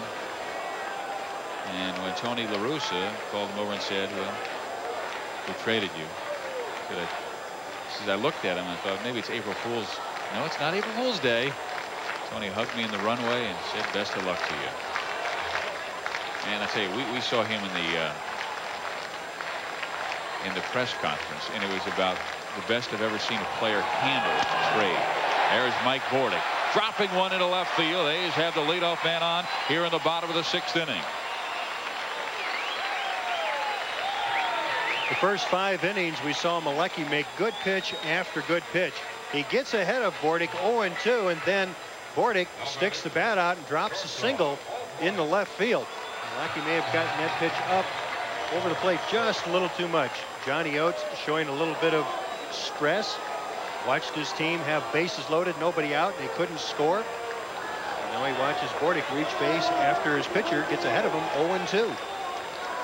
Mike's been on a tear. His average had fallen to a season low 291, but he's 7 for his last 9 since then. And it's right now at 300. And here's Walt Weiss. Fly to right his last time.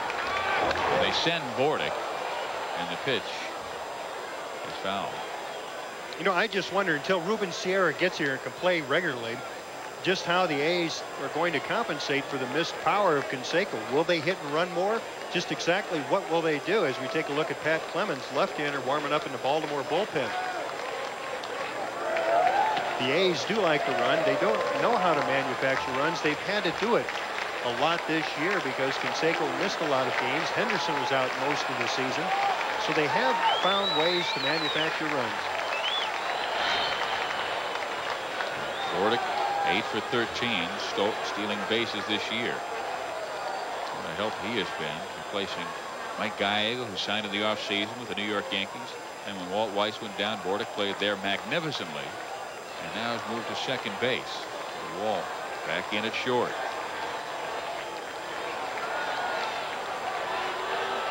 Mackey's 0-1 pitch. Missing away. Ball a strike. Weiss represents the tying run, but he is very little extra base power. Still looking for his first home run this year.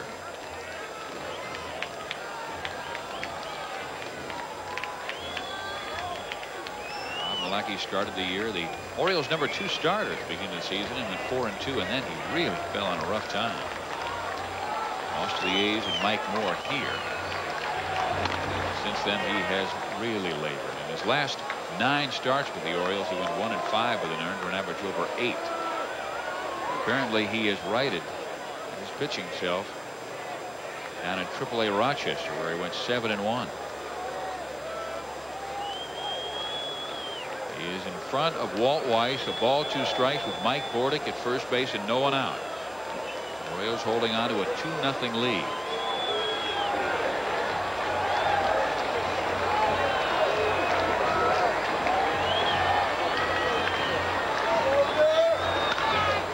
Pops it foul. Stays 1 ball 2 strikes. Saturday doubleheader coming your way. College football style. Louisville against number 17 Ohio State, and the Buckeyes have Robert Smith back in the backfield. Number 21 Mississippi State. Our excellent coach Jackie Sherrill is at Texas. That's at 7:30 Eastern time. Right here on ESPN, our Saturday college football doubleheader.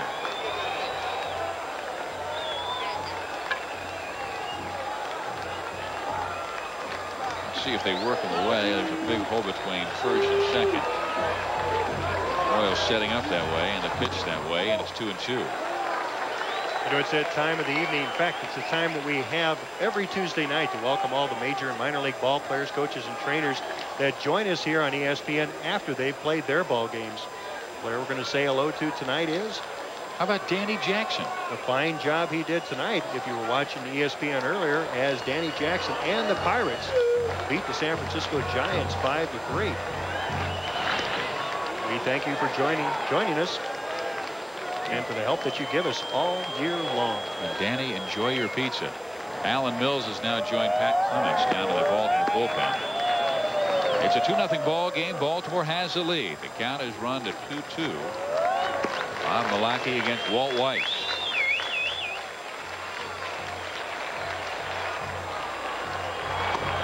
Low, 3 balls and 2 strikes. Walt Weiss, one of the best friends of Jose Canseco. I mean, they met for a long time before tonight's ball game. Jose, surprisingly, came to the clubhouse to say his goodbyes. Walt Weiss, a real Jose Canseco supporter. They were together a lot on the road.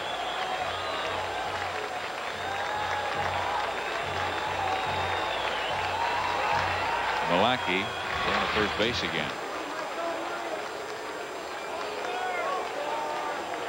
Bordick started this inning singling to left field. Weiss was behind the count, a ball, 2 strikes, and now has worked at full 3-2. Ricky Henderson is on deck. And they work away, and the pitch, ground ball in the hole, Ripken over, but moving to second base, Mike Bordick. Let's go to John Saunders. We told you Vince Coleman was suspended for 2 days for arguing with manager Jeff Torborg. Here's his reaction.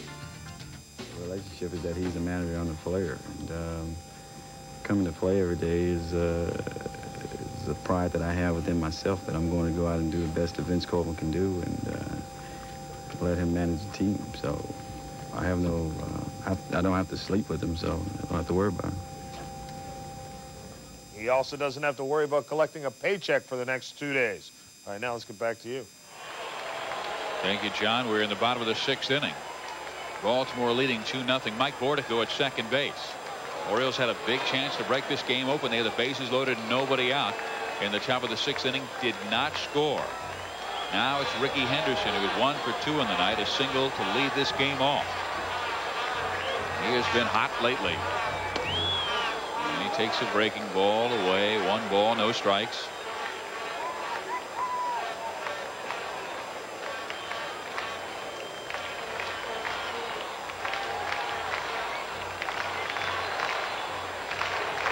Bordick started the frame.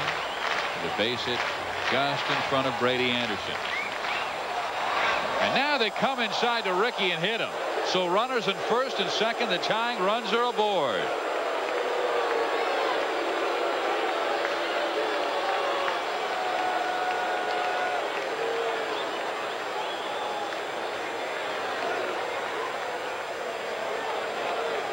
I don't think this pitch has any purpose. Maybe trying to get Henderson off the plate a little bit, but I don't know if there's any bad blood beforehand either. But it's certainly not a good time to throw at somebody if that's your intention to do so. Of course, Tony La Russa very sensitive after he's had recent problems with pitchers coming after his hitters. Dick Bosman comes out to visit with Bob Malachi. They've got Jerry Brown, and you know, Pat Clemens was up and he is ready to go, and I thought they might be getting Clemens ready for Harold Bain, but Brown a switch hitter. Clemens is plenty ready. Alan Mills joined him, and he has stopped throwing down in the Orioles bullpen.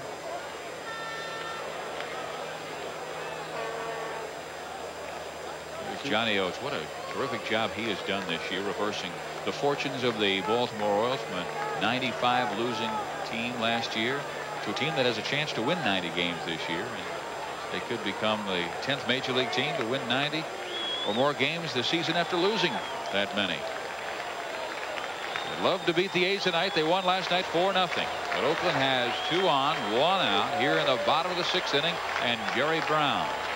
Malachi has controlled him with a pair of strikeouts, 1 looking, 1 swinging. Misses, ball 1.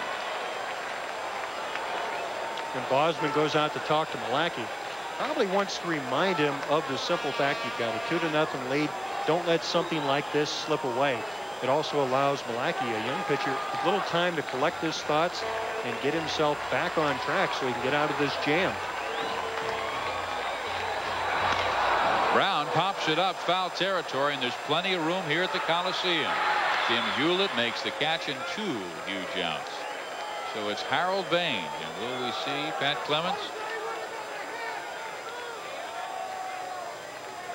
Orioles have not given up a run in 34 2/3.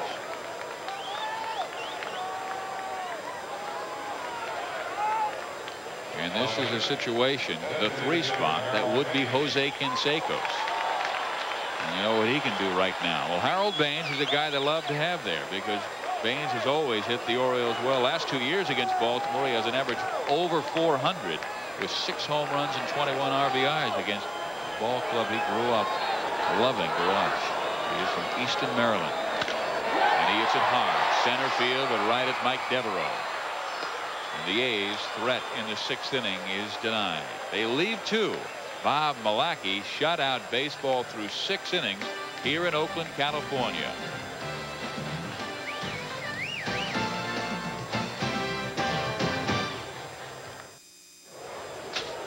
Top of the 7th inning in Oakland, California. Baltimore 2 runs, 4 hits, 1 error. Oakland no runs, 3 hits and 2 errors.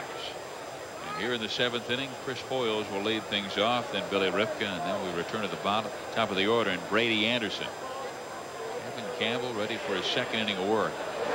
He outstanding in the 6th. Came on with the bases loaded, nobody out, and got out of the jam without a run scoring. And you can almost feel the momentum shift to the A's, especially when they got Bordick on first base with a base hit on the 0-2 pitch.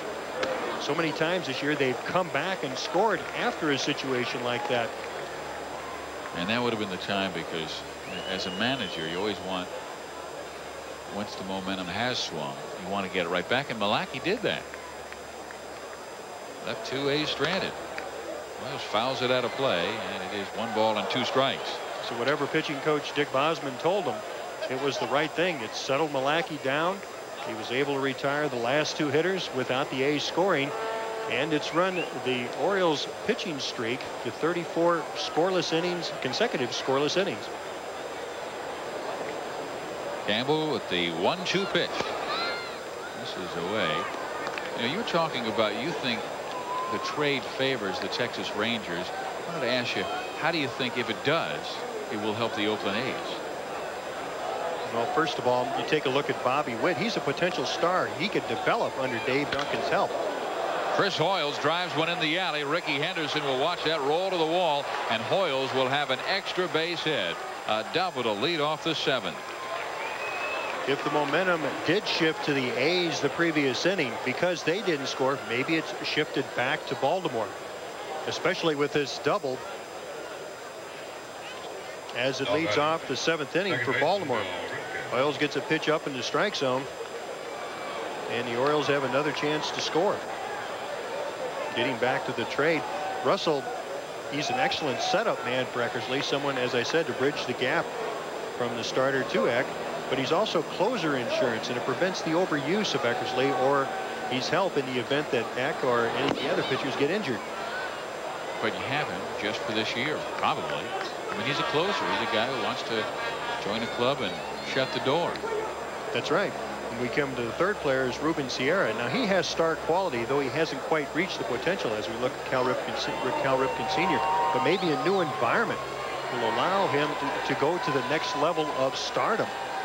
Something to remember that's really a negative for the deal for the A's is that Russell and Sierra are potential free agents, and can the A's afford both of them? Ripken gets the bunt down, and it is a good one. They got no chance to get anybody. Runners on the corners and no one out.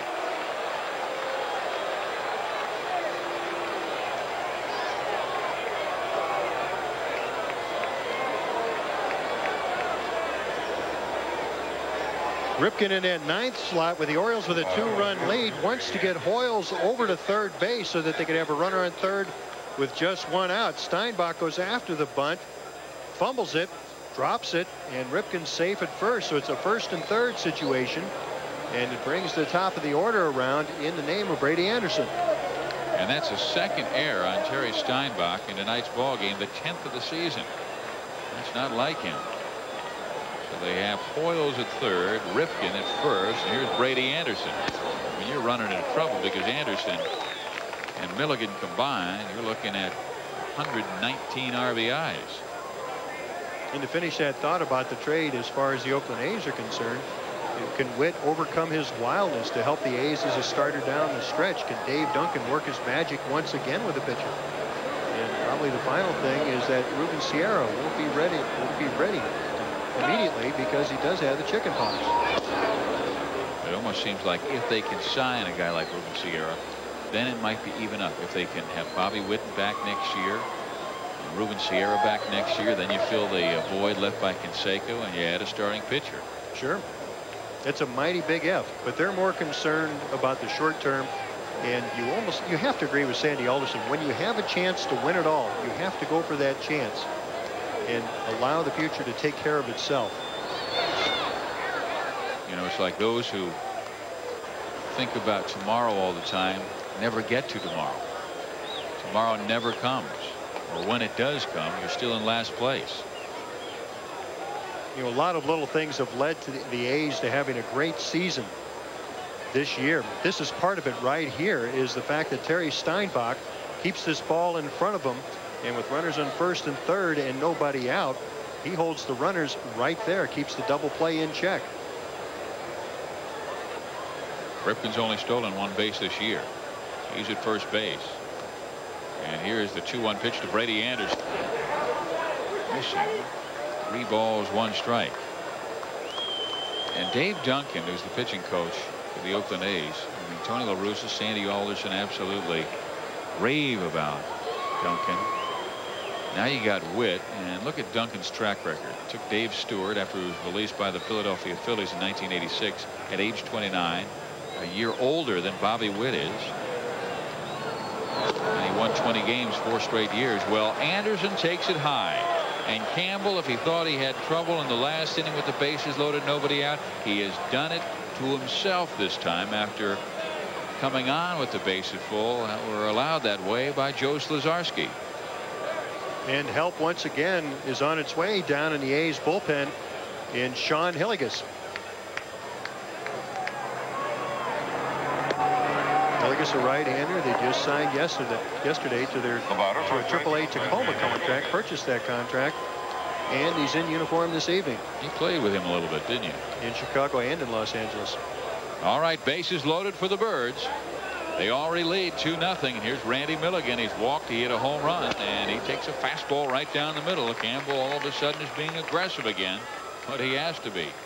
Milligan was walked 90 times already this year. You can't fool around with this guy.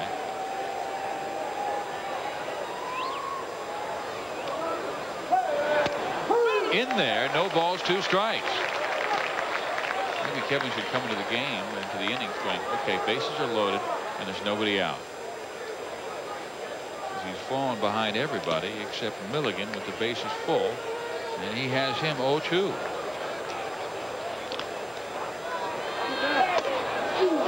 Misses inside. 1 ball, 2 strikes. And he's gotten ahead of Milligan without using his fastball. A lot of times pitchers will get aggressive, go to that fastball, and just try to overpower a pitcher or a hitter. But Campbell instead goes to off-speed pitches, gets ahead of Milligan, and sets the off-speed pitch up with a fastball inside. Let's see what he uses this time. He strikes him out. A 91-mile-an-hour fastball right on the hands of Randy Milligan, and he is gone. You have to give Campbell all the credit. He sets Milligan up. He throws 1 fastball for a ball. This time he repeats inside with a fastball, and Milligan with 2 strikes can't afford to take this pitch. Doesn't get a good rip, and he goes down on strikes. The second of the evening for Campbell. And now it only gets tougher for Kevin Campbell because he faces Mike Devereaux, who's one of the best in the major leagues with the bases full. He is a phenomenal .556 average with 2 grand slams this year. 10 for 18. There it is. Campbell takes a look at those, and the money goes, uh-oh.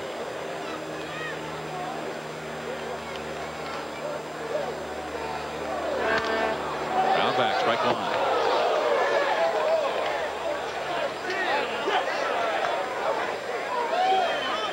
Vince Horstman, the left-hander, warming. Sean Hillegas.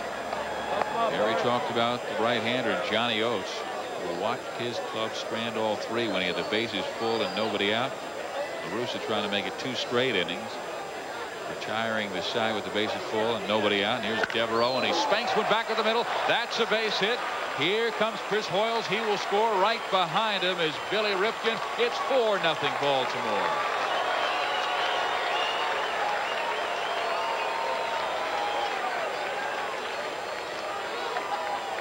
You can't give a good ball club too many chances in a situation like the Oakland A's have. Bases loaded, nobody out. They were able to retire Milligan with a strikeout. This time, Gamble comes in with a fastball. Devereaux gets it too much over the middle of the plate. Devereaux lines it to center field, and 2 runs come in. 4-0 lead now enjoyed by the Baltimore Orioles. And Devereaux's excellent year continues. Those were RBIs 91 and 92. And he's pushed the Baltimore lead to 4-0 here in the top of the 7th inning. Orioles still have 2 on and only 1 out. And the batter is Glenn Davis. He walked to load the bases his last time up. With his left stranded, he takes strike 1. Mike Devereaux now 579 with the bases jammed this year. 11 for 19. He's gotten 32 of his 92 RBIs when the bases are full. Most of that time was in the 2 spot. Davis takes inside. 1-1.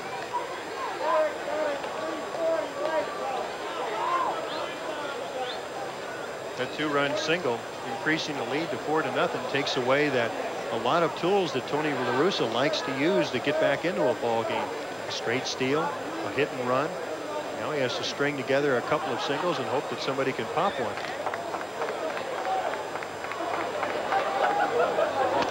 In there.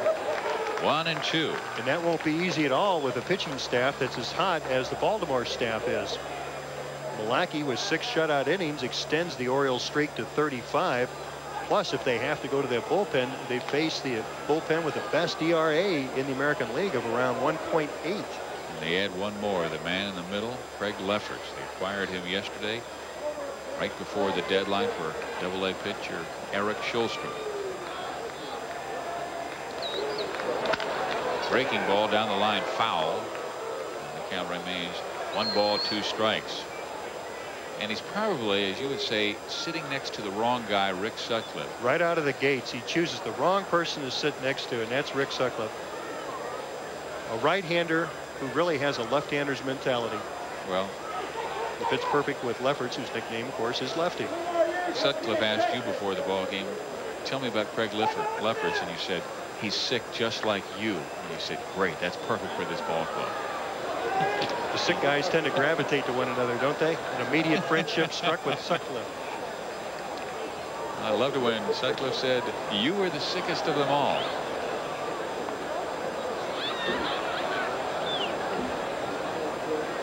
What a team that must have been, the LA Dodgers. Late 70s, early 80s. Steve Sachs, Jerry Royce, Rick Mundy, Jay Johnstone, Steve Garvey. A lot of nonsense. But a lot of success. Yes, but that's the most important thing. We may have been crazy, but we also won a lot of ball games back then too. There's another one. That guy tried to be serious during the whole thing. He always had that look in his face, and he always spoke with such conviction that no matter what he said, you had to believe it. That's Davey Lopes, and what a job he's done for this Baltimore club. An unsung hero in that he's got these Baltimore players running from first to third and taking an extra base more than they've ever done in previous years. Yeah, I understand when Johnny Oates visited with him, he said, what do you think of our ball club? And he said, well, you've always been station to station. I think you've got to be more aggressive. And he said, Davey, make us that way. And he has. I mean, Brady Anderson stolen 45 bases this year.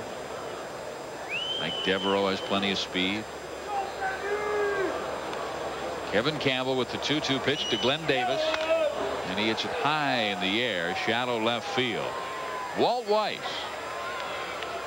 2 outs. Tomorrow on ESPN, Wednesday Night Baseball, you can watch Marquise Grissom, Barry Larkin, the Montreal Expos, the Cincinnati Reds. Gary Thorne, Dave Campbell will bring it to you. 7:30 Eastern Time, 4:30 on the West Coast, and 1:30 on the Big Island. Wednesday Night Baseball here on ESPN. Steve Physiak and Jerry Royce. It's 4-0. Baltimore has the lead on the Oakland A's. And the batter, Cal Ripken Jr.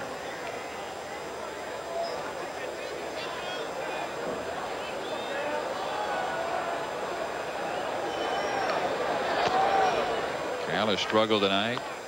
Lined hard to the center fielder Willie Wilson his first time up, but since that time he struck out with a man in scoring position. and popped up with the bases loaded off Kevin Campbell, first man he faced in the 6th inning.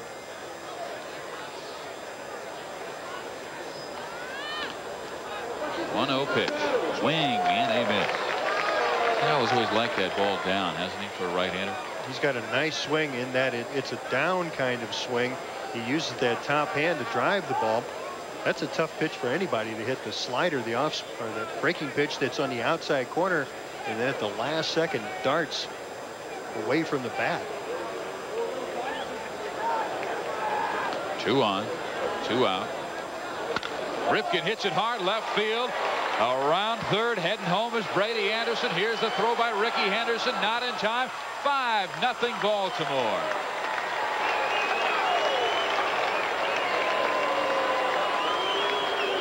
And that's the 60th RBI by Cal Ripken this year. Tony La Russa will make a pitching change as the Orioles out in front. Top of the 7th inning, Baltimore leads Oakland 5-0. The new pitcher, Vince Horsman. And his job, try and get out of trouble here in the 7th inning. 2.63 the earned run average. This is his 48th game this year. 18 walks, 15 strikeouts, and he's called on to face left-handed swinging Chito Martinez, the 8th man to hit in what has already been a 3-run 7th inning for Baltimore. Cal Ripken at first base. Mike Devereaux second base, and Chito Martinez takes ball 1. Horseman's primary job this year is to get the left-handed hitter out. He's been successful doing it. Left-handers hitting just .212 against him. Of course, the problem is right-handers are hitting him at an over 300 clip. So it figures that he'll face just the left-hander Martinez. That's in the dirt. Oh, Kevin Campbell came on to bail out Joe Slazarski. Got out of a bases loaded no out situation in the 6th inning and only threw 11 pitches. But this inning he threw 26 pitches, loaded the base with nobody out. Got Glenn Davis to pop up, but then Cal Ripken banged the first base hit. Also Devereaux single after the Milligan strikeout. And it is now 5-0 Baltimore over the Oakland A's. A's maybe losing 2 games in the standings to the Minnesota Twins. And that all since the Jose Canseco trade. Minnesota won again tonight, 5-4 over Detroit in extra innings. Chito Martinez, he has faced Horseman once before in his major league career and did pretty well. Hit a home run off of him. And he hits this one hard. Center field. Willie Wilson on his horse will get there in time to erase Chito Martinez. But the O's come up with 3 runs in the 7th inning to improve their lead to 5-0 on Oakland.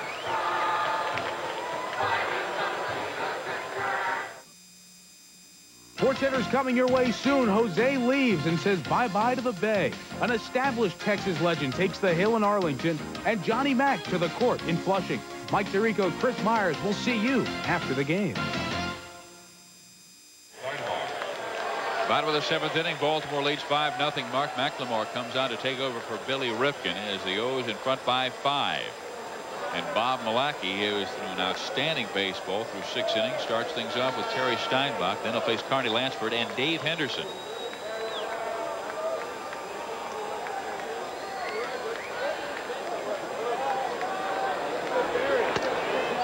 Milacki throws strike 1. Terry Steinbach was a fellow we talked with before the ball game, and he said, I think this club will rally without a star like Jose Canseco. We certainly will miss him, but we have rallied all season long. We have to do it for a while without Mark McGwire, now without Canseco, without Ruben Sierra, who they acquired in the Canseco deal. He's out with a chicken pox, and they hope possibly within a week to get him back. And now 2 balls and 1 strike. It always seemed like Oakland, where he wanted so badly to love Canseco, but his off-field style, his on-field arrogance made it difficult. And he even said, I don't really know if they'll miss me. Steinbach ground ball, backhanded Hewlett. Throws out Steinbach at first base.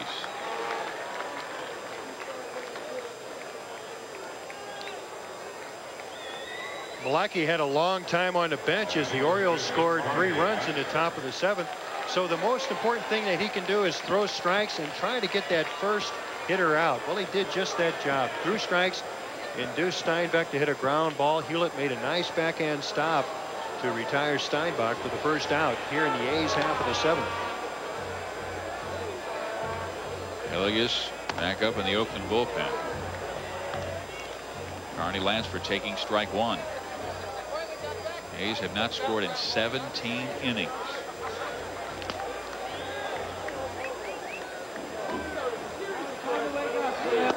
Low. Well, you could have trouble in the horizon if, let's say, Bobby Witt, he can't find his control. And what if Sierra's chicken pox is long term? And what if Mark McGwire's rib cage does not come back? Those are all risk. And that's why it was strange that a trade of this magnitude was made when the A's enjoyed a 7.5 game lead. You could understand if it were 2 or 3 games, it would seem more of a desperation kind of move, but they felt that they needed pitching, and that the pitching that they did have wasn't good enough to, with a 7.5 game lead, to carry them to a division title and possibly extended postseason play. Well, I told Tony La Russa what you said, Jerry, and that Jeff Russell might be the key to their future and key to the trade. And he said, absolutely, I agree with Jerry on that, because Jeff will bridge that gap to Dennis Eckersley. He really thought the point was well taken, because everybody was asking him about Bobby Witt and about Ruben Sierra. Foul off. What are you smiling about? Just the fact that Tony La Russa agreed with you the first time? There's Chris Hoyles.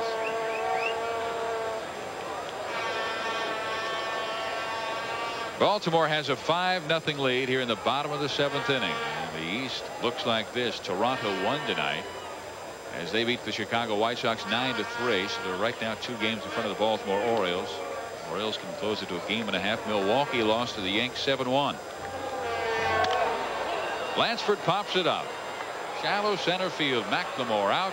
He wants it. 2 outs. John Saunders. Indians and the Angels in California have gone over 60 innings without a home run. But Gary Gaetti here with his 2nd of the game. They've got it back again. Cleveland Indians, though, with a 1-run lead in the 6th. Thank you, John. It's 5-0 here. Baltimore leading the Oakland A's. 2 outs. Dave Henderson coming to the plate.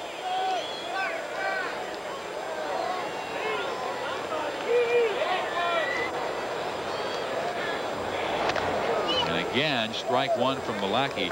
He's looking, Jerry, like he did in the early innings when he was consistently jumping in front of the A's batters. Makes a little bit difference now that he has a 5-run lead. He's able to pitch a little bit more aggressive, maybe throw the ball over the middle of the plate, challenge the hitters. The A's, of course, looking for base runners. They may have to take a strike. And if he shows that, if Milwaukee shows he can get that ball over the plate consistently, then they'll go up to the plate swinging. 1-1 pitch to Henderson. In the air, center field. Devereaux back about 5 from the warning track. Makes the catch. A 1-2-3 inning for Milwaukee here in the 7th inning. He has been excellent since coming back from AAA. 5-0 Baltimore.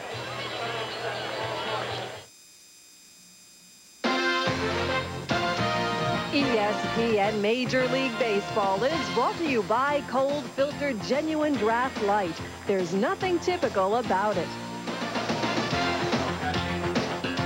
Steve Physiak, Jerry Royce at the Oakland Coliseum, where the Baltimore Orioles trying to take the 2nd game of this 3-game series. They lead 5-0. A new pitcher for the Oakland A's will be Sean Hillegas, his first appearance as an Oakland A. Jamie Quirk is the new catcher. Hillegas signed to a contract at Tacoma on August 31st and purchased from the Tigers on September 1st. Today, he was 1-8. The New York Yankees, a 5.51 earned run average. The only win came here at the Oakland Coliseum in a brilliant shutout. And what a perfect opportunity for Sean Hillegas.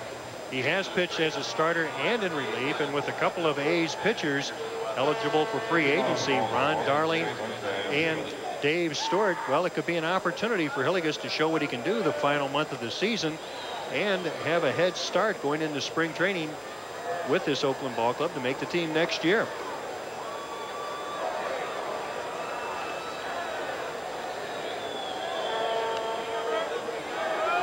Baseball has come to this, hasn't it? Financial situation has made it possible. In there with a strike from Hillegas to Tim Hewlett. It's all the conversation, arbitration, free agents, who's available. I mean, it's best to rent if you're a major league ball player. When you have a chance to win, you have to go after it, because you never know if lightning will strike twice. 2 consecutive years. In there. 1 ball, 2 strikes to Hewlett. You know, so many players tell you the kiss of death is when you finally buy a home. That's when you're always traded. Or you get jewelry with your number on it. That's another kiss of death. And your number's 3 and you're traded to the Yankees. Hillegas, breaking ball, hit on the ground. Lansford. Sean, 1 out. Let's go to John. Time now for Miller Genuine Draft Lights. This day in baseball. 1906. Philadelphia A's beat the Red Sox 4-1. 24 innings. Jack Coombs and Joe Harris pitched all 24 innings for each team, including Coombs spanning 18. Back to you. And the Toronto Blue Jays are worried about David Cone throwing 166 pitches. How about those Iron Men? Here we go. 5-0. Baltimore has the lead on the Oakland A's, and Chris Hoyle's the batter. He has doubled. He's reached in an air by to center field, and Willie Wilson. Batting average at 274. And he jumped off this year to a brilliant beginning.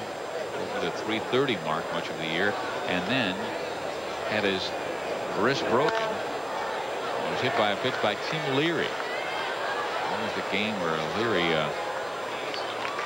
was accused of cutting the baseball. Baltimore has his 5-0 lead on the Oakland A's. This could hurt Oakland again, because the Minnesota Twins won tonight 5-4 of the Detroit Tigers. Toronto has beaten Chicago 9-3. As you take a look at the West, A's still have the lead, but it might be 5.5 games after tonight. The Chicago White Sox are 10.5 back. The Red Sox and the Rangers will go on Labor Day with Jose Canseco in that new Rangers uniform.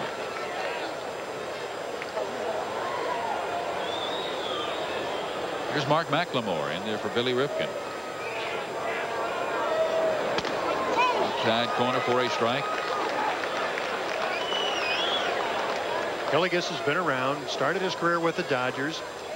Then he went over to the White Sox, spent some time with Cleveland, was with the Yankees earlier this year, was released after accumulating a 1-8 record. Lansford. Hillegas has a nice start as an Oakland A. He gets the Orioles 1-2-3 in the 8th inning. We go to the bottom of the 8th with Baltimore in front by 5.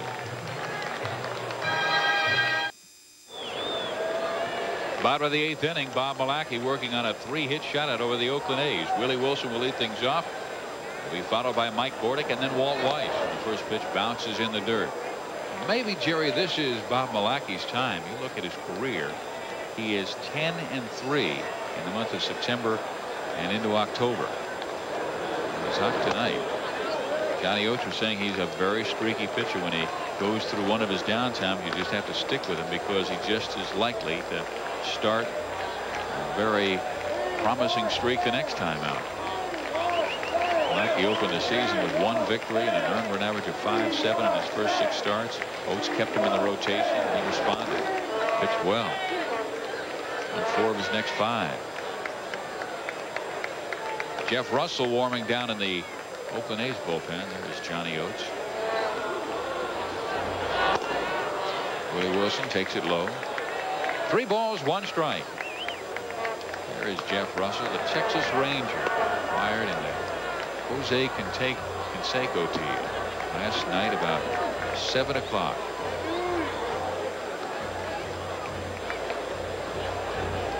A 3-1 pitch. Hit hard, right field. That looks like extra bases.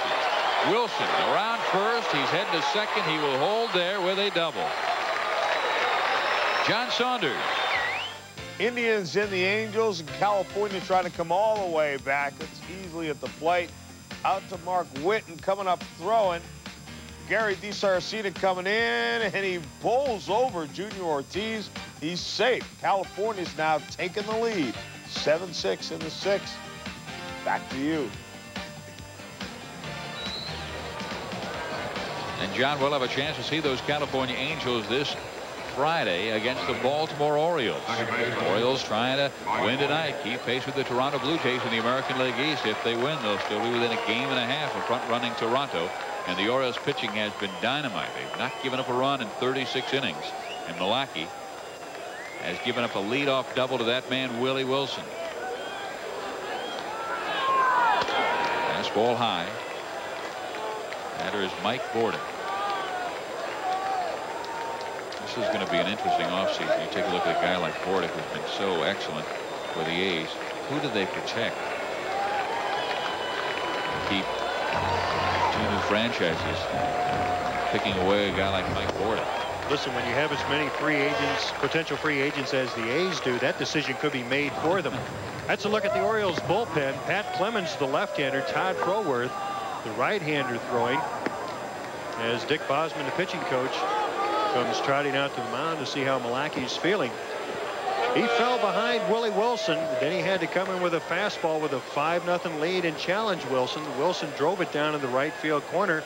The leadoff double. And when he falls behind in the count to Mike Bordick, 2-0, it's time to take a walk out to the mound to see how he feels.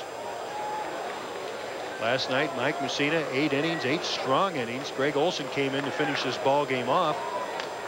So a shutout credited to a pitcher, just one pitcher, really isn't that big of a thing anymore. Though Malecki has one. He threw a 5-hitter last September in Baltimore against the Yankees. The advent of the stopper who comes in for just 1 inning, for the middle relief guys whose job it is to set up for the stop. Well, he's facing the hottest Oakland A right now, Mike Bordick, who has 7 hits in his last 9 at bats. Well, the A's have had the leadoff man on 4 times tonight. All 4 of their hits have come from the leadoff guy, and they still have not been able to score. Count is 2-1 to Mike. The A's had their best threat of the game. He was on board in the 6th inning. Runners in 1st and 2nd. Only 1 out, could not score. He hits it. Hewlett up, holds a man second, throws out Bordick, 1 out. John. Red Sox and the Mariners, and the American League's leading hitter is Edgar Martinez, has a 17-game hit streak on the line, and Bob Zubcic comes up with this great grab. Looked like that might end the streak, but it's tied. So he'll probably bat again. Back to you. And John, you can watch those Boston Red Sox here at the Oakland Coliseum Sunday Night Baseball, 8 o'clock Eastern Time. John Miller, Joe Morgan will be right here at the Oakland Coliseum. The A's try and win the West. Boston tries to keep them from it. Toronto in 1st place in the American League East. Baltimore right behind. Here's Walt Weiss. Weiss fouls it off. Strike 1.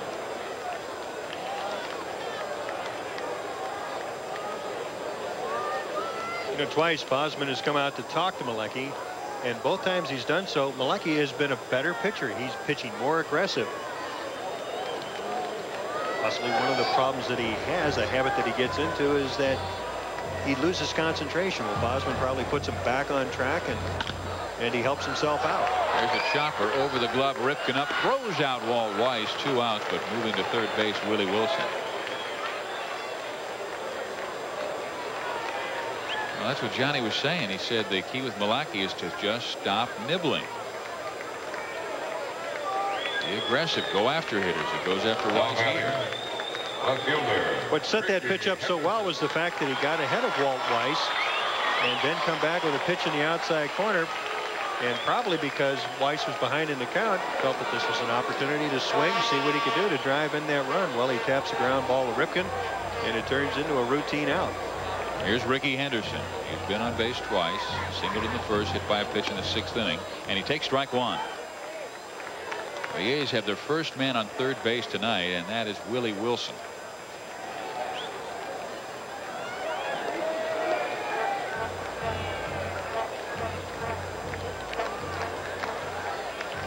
2 are out. In there. 0-2. Milwaukee hit really just below the ribs in that 6th inning. And there were runners in first and second. Jerry Brown, though, popped up, and Harold Baines hit a fly ball to center field. And the threat was over. Milwaukee came back and saw his club score 3 runs to push the lead to 5. They have high and in to Rickey Henderson. He just glares out at Bob Milwaukee.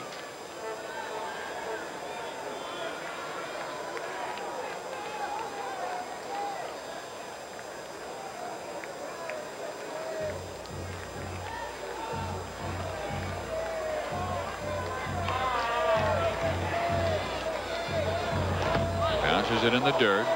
Rickey tells Willie Wilson to stay put at third, and the count goes to 2 balls and 2 strikes.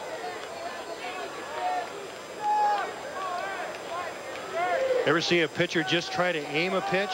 This is a 55-foot curveball. Milwaukee tried to do everything he could to keep that ball out of the strike zone to Henderson. That wasn't a key part of the play. The fact that Hoyles made a stop kept the ball in front of him, and it's kept that scoreless streak intact. 36+ innings. Oriole pitching. The 2-2. Came up and in on Rickey, and it's 3 balls and 2 strikes. Sutcliffe threw the shutout against Seattle on Sunday. Mike Mussina giving Johnny Oates and Dick Bosman the great work, along with Todd Froworth last night.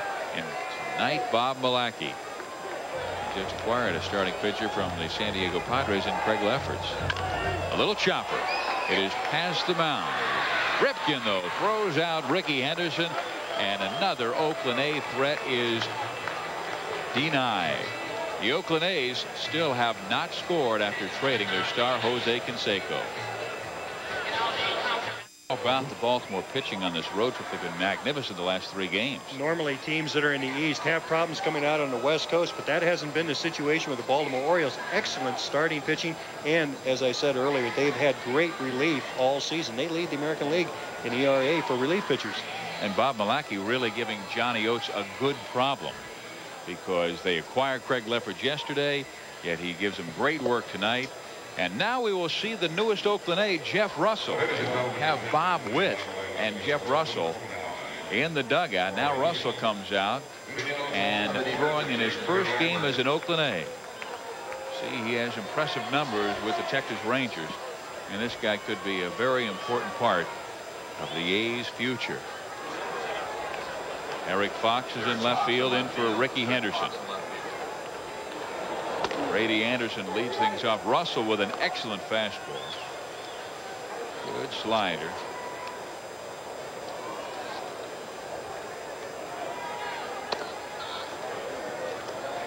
I think Tony La Russa is doing something that's very wise with his new players, and that is bringing them into a ball game in a non-pressure situation. Any player that joins a new club that first time really wants to do everything he can to impress his new teammates, his new manager. This is a situation where Hillegas makes his first appearance as an Oakland A when the A's are behind by 5 runs, and Jeff Russell gets a chance to come into a ball game, a non-pressure situation, to get over those opening team jitters.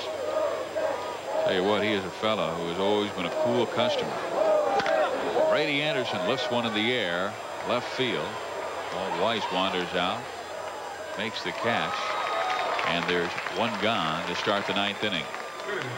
We've got Sports Center coming your way to tell you all about the races, scores, highlights from around Major League Baseball. We'll also talk with Jose Canseco as our Carolyn Burns ran him down in the A's clubhouse tonight. Darryl Strawberry is back. His back is better. John McEnroe and Martina Navratilova. Visit with them all on Sports Center. Coming away next with Chris Myers and Mike Tirico. Now Jeff Russell faces Randy Milligan, who put the dent in Oakland back in the 4th inning. Scoreless ball game. Joe Slazarski throwing very well, but Milligan took him deep. His 11th home run of the year. That made it 1-0. Baltimore has scored 4 since. Breaking ball in there. 0-2. And I say he's a cool customer. I remember Jeff Russell's debut in the major leagues. He's from the city of Cincinnati, and in his major league debut, he won it. It was magnificent. Well, he strikes out Randy Milligan here.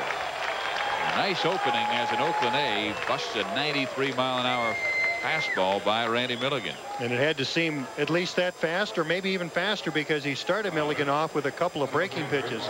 Milligan 0-2 has no chance to catch up with this fastball, perfectly placed on the outside corner by Jeff Russell. And now will face Mike Devereaux, who was 3 for 4 in the night. Struck out his first time up, and then singled his last 3. He's knocked in a pair of runs. He now has 92 RBIs on the year.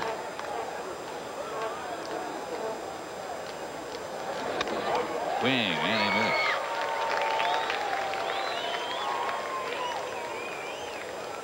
Well, the O's have seen 5 opposing pitches: Slusarski, Campbell, Horseman, Hillegas, and now Russell. So they've seen pitches of all different directions, spins, and then they come in and see a guy who's throwing 90 plus in the 9th inning. What the Cincinnati Reds did to the Oakland A's back in the 1990 World Series when they threw out Charlton, Rob Dibble, Randy Myers, any lead after the 6th inning, and the game was over. But the big difference there, all those guys threw hard, and one threw succeedingly harder than the other guy.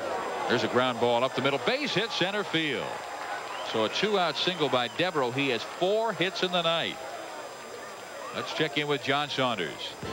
Didn't take Darren Reed along to have an impact with the Minnesota Twins. His first at bat since being traded from the Montreal Expos is a sacrifice fly that helps beat the Detroit Tigers. 5-4 is the final. Get to within 6 of the Oakland A's. Back to you.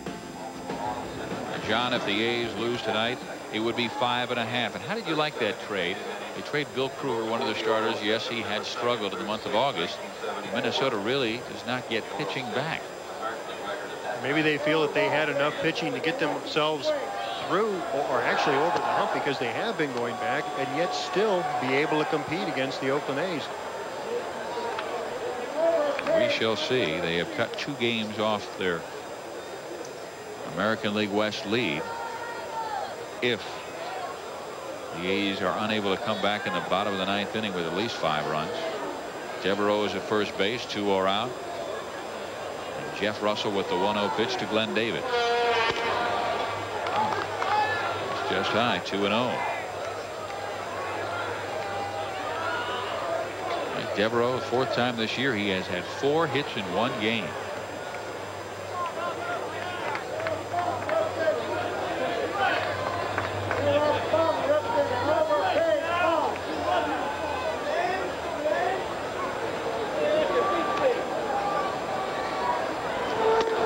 Away, and it's 3 balls and no strikes.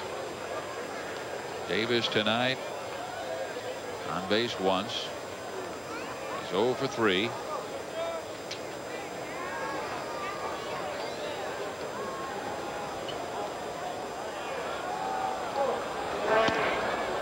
And he misses to Glenn Davis, so the Orioles will have runners in first and second with 2 out, and the batter will be Cal Ripken Jr.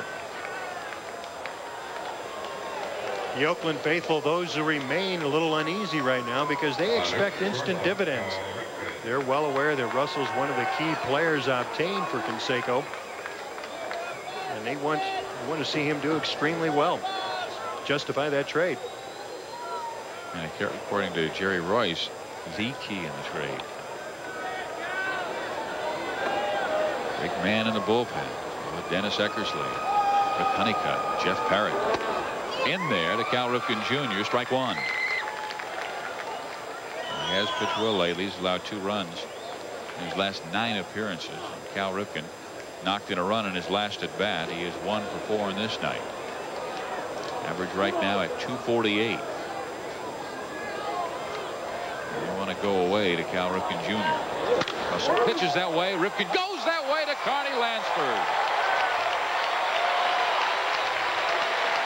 So Cal Ripken Jr. struggles continue at the plate, but he'll take it as his Baltimore Orioles have a 5-0 lead, and Bob Milacki will try for the shutout. Third baseman, Jerry Brown. Here's tonight's storyline. Baltimore 5, Oakland nothing. Devereaux 4 hits in the game, 2 RBIs with a stolen base. Orioles pitching magnificent, trying for their 3rd straight shutout. They've gone 37 shutout innings. The A's have not scored in 19.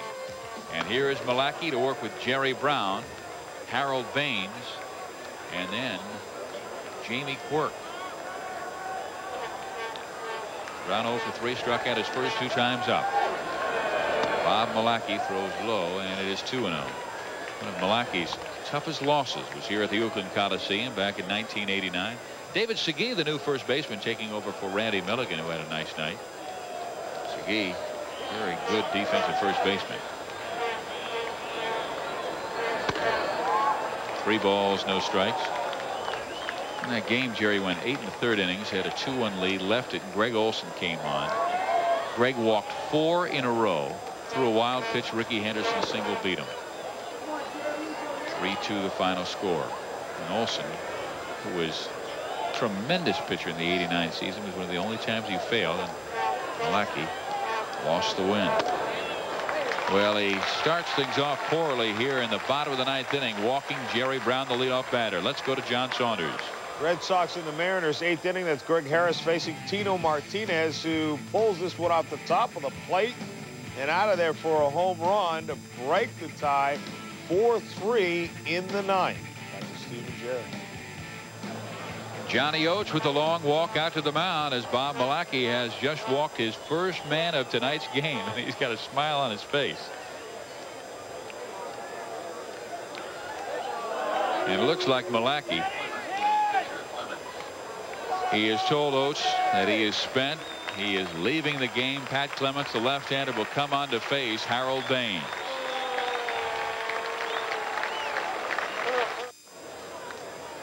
Bob Malachi just called up from the minor leagues, where he went 7-1 at Rochester. Gives Johnny Oates and the Baltimore Orioles 8 shutout innings. He leaves with a man on first base, nobody out. Pat Clements will take over to face Randy Reddy, who's pinch hitting for Harold Baines. Maybe a slight bit of disappointment for Malachi because he didn't get the shutout, but he did his job and he did more. He extended the scoreless streak of Orioles pitches to 37. And he makes a nice showing in his return from the minor leagues. Here's Pat Clements, 17th game this year. 8 walks in 15 innings. First pitch to Randy Reddy is strike 1.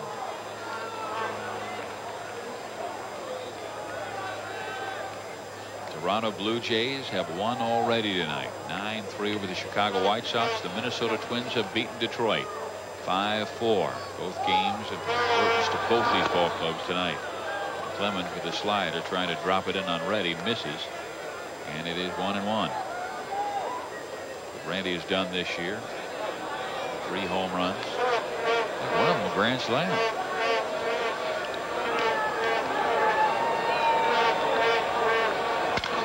And Reddy trying to drop one into right field. That's a base hit.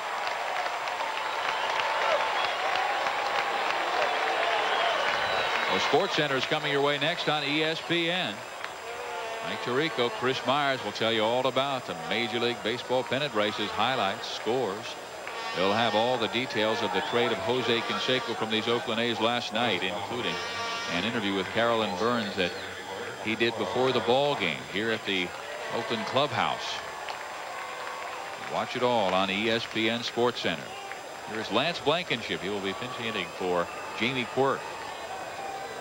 And that brings Johnny Oates out from the mound. Let's see if we go with the right-hander Greg Olson. He continues to throw along with Todd Froworth down in the Baltimore bullpen. It looks like we'll see Froworth, who threw last night and wrapped up the victory for Mike Mussina. It is 5-0 Baltimore. 2 are on, nobody out. Steve Physiak, Jerry Royce of the Oakland Coliseum. Baltimore still with a 5-0 lead. Bob Malachi is gone. Pat Clements took over, gave up a base hit. Now it's Todd Froworth's turn. He has pitched in 2 of the O's 3 shutouts in the last 3 days. 57th game of the year. Excellent 2.24 earned run average. 54 strikeouts in 92 1/3 innings. And the first man he will face is Lance Blankenship. throws. Sidearm to him. Submarine style. Ball 1. I always love it when the fans boo a situation where a guy has absolutely no interest in hitting a man.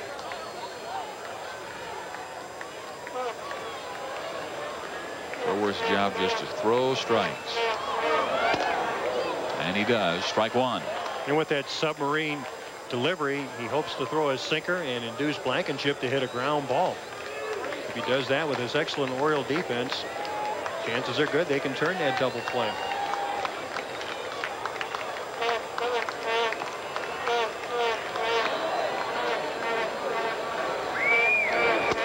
In there, strike 2. A ball, 2 strikes to Lance Blankenship. Inning started with Jerry Brown walking, then Randy Rennie dropped a single to right field. Seattle has beaten Boston 4-3. Those Boston Red Sox will be here at the Oakland Coliseum this Sunday for Sunday Night Baseball. The count is 1-2 with nobody out. Baltimore leading by 5. Blankenship fouls it off. Remains 1 ball, 2 strikes. Todd Froworth, he comes submarine style. You know, when you talk about the submarine artists around major leagues, he even said, I've seen Eichhorn, Olin, and Leach, and I think I'm a little lower than all of them. It really gets underneath it, like Dan Quisenberry did for the Kansas City Royals. And there's a ground ball hit right back to Froworth. There's one. Cal turns. Double play.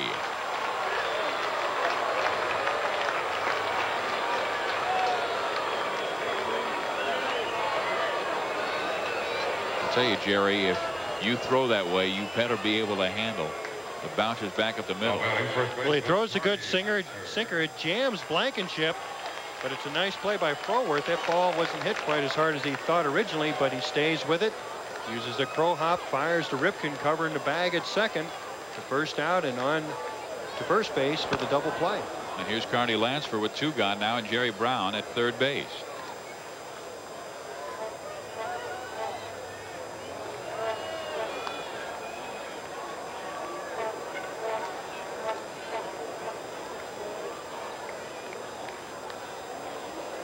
Scott Brocious is on deck. Brown awaits, trying to come home for the A's here in the bottom of the 9th inning. 2 are out. Ground ball up the middle, and it's past McLemore. The A's have scored their first run in the post-Jose Canseco era. It is 5-1 Baltimore. And that breaks a string of 37 2/3 consecutive scoreless innings by Baltimore pitching. It was a fine run, but it had to end sometime. As Carney Lansford gets a base hit with 2 men out in the 9th to score Jerry Brown. And wouldn't you know it, he got on base with a leadoff walk. They do come back to haunt you. Here is right-handed swinging Scott Brocious, pinch hitting for Dave Henderson.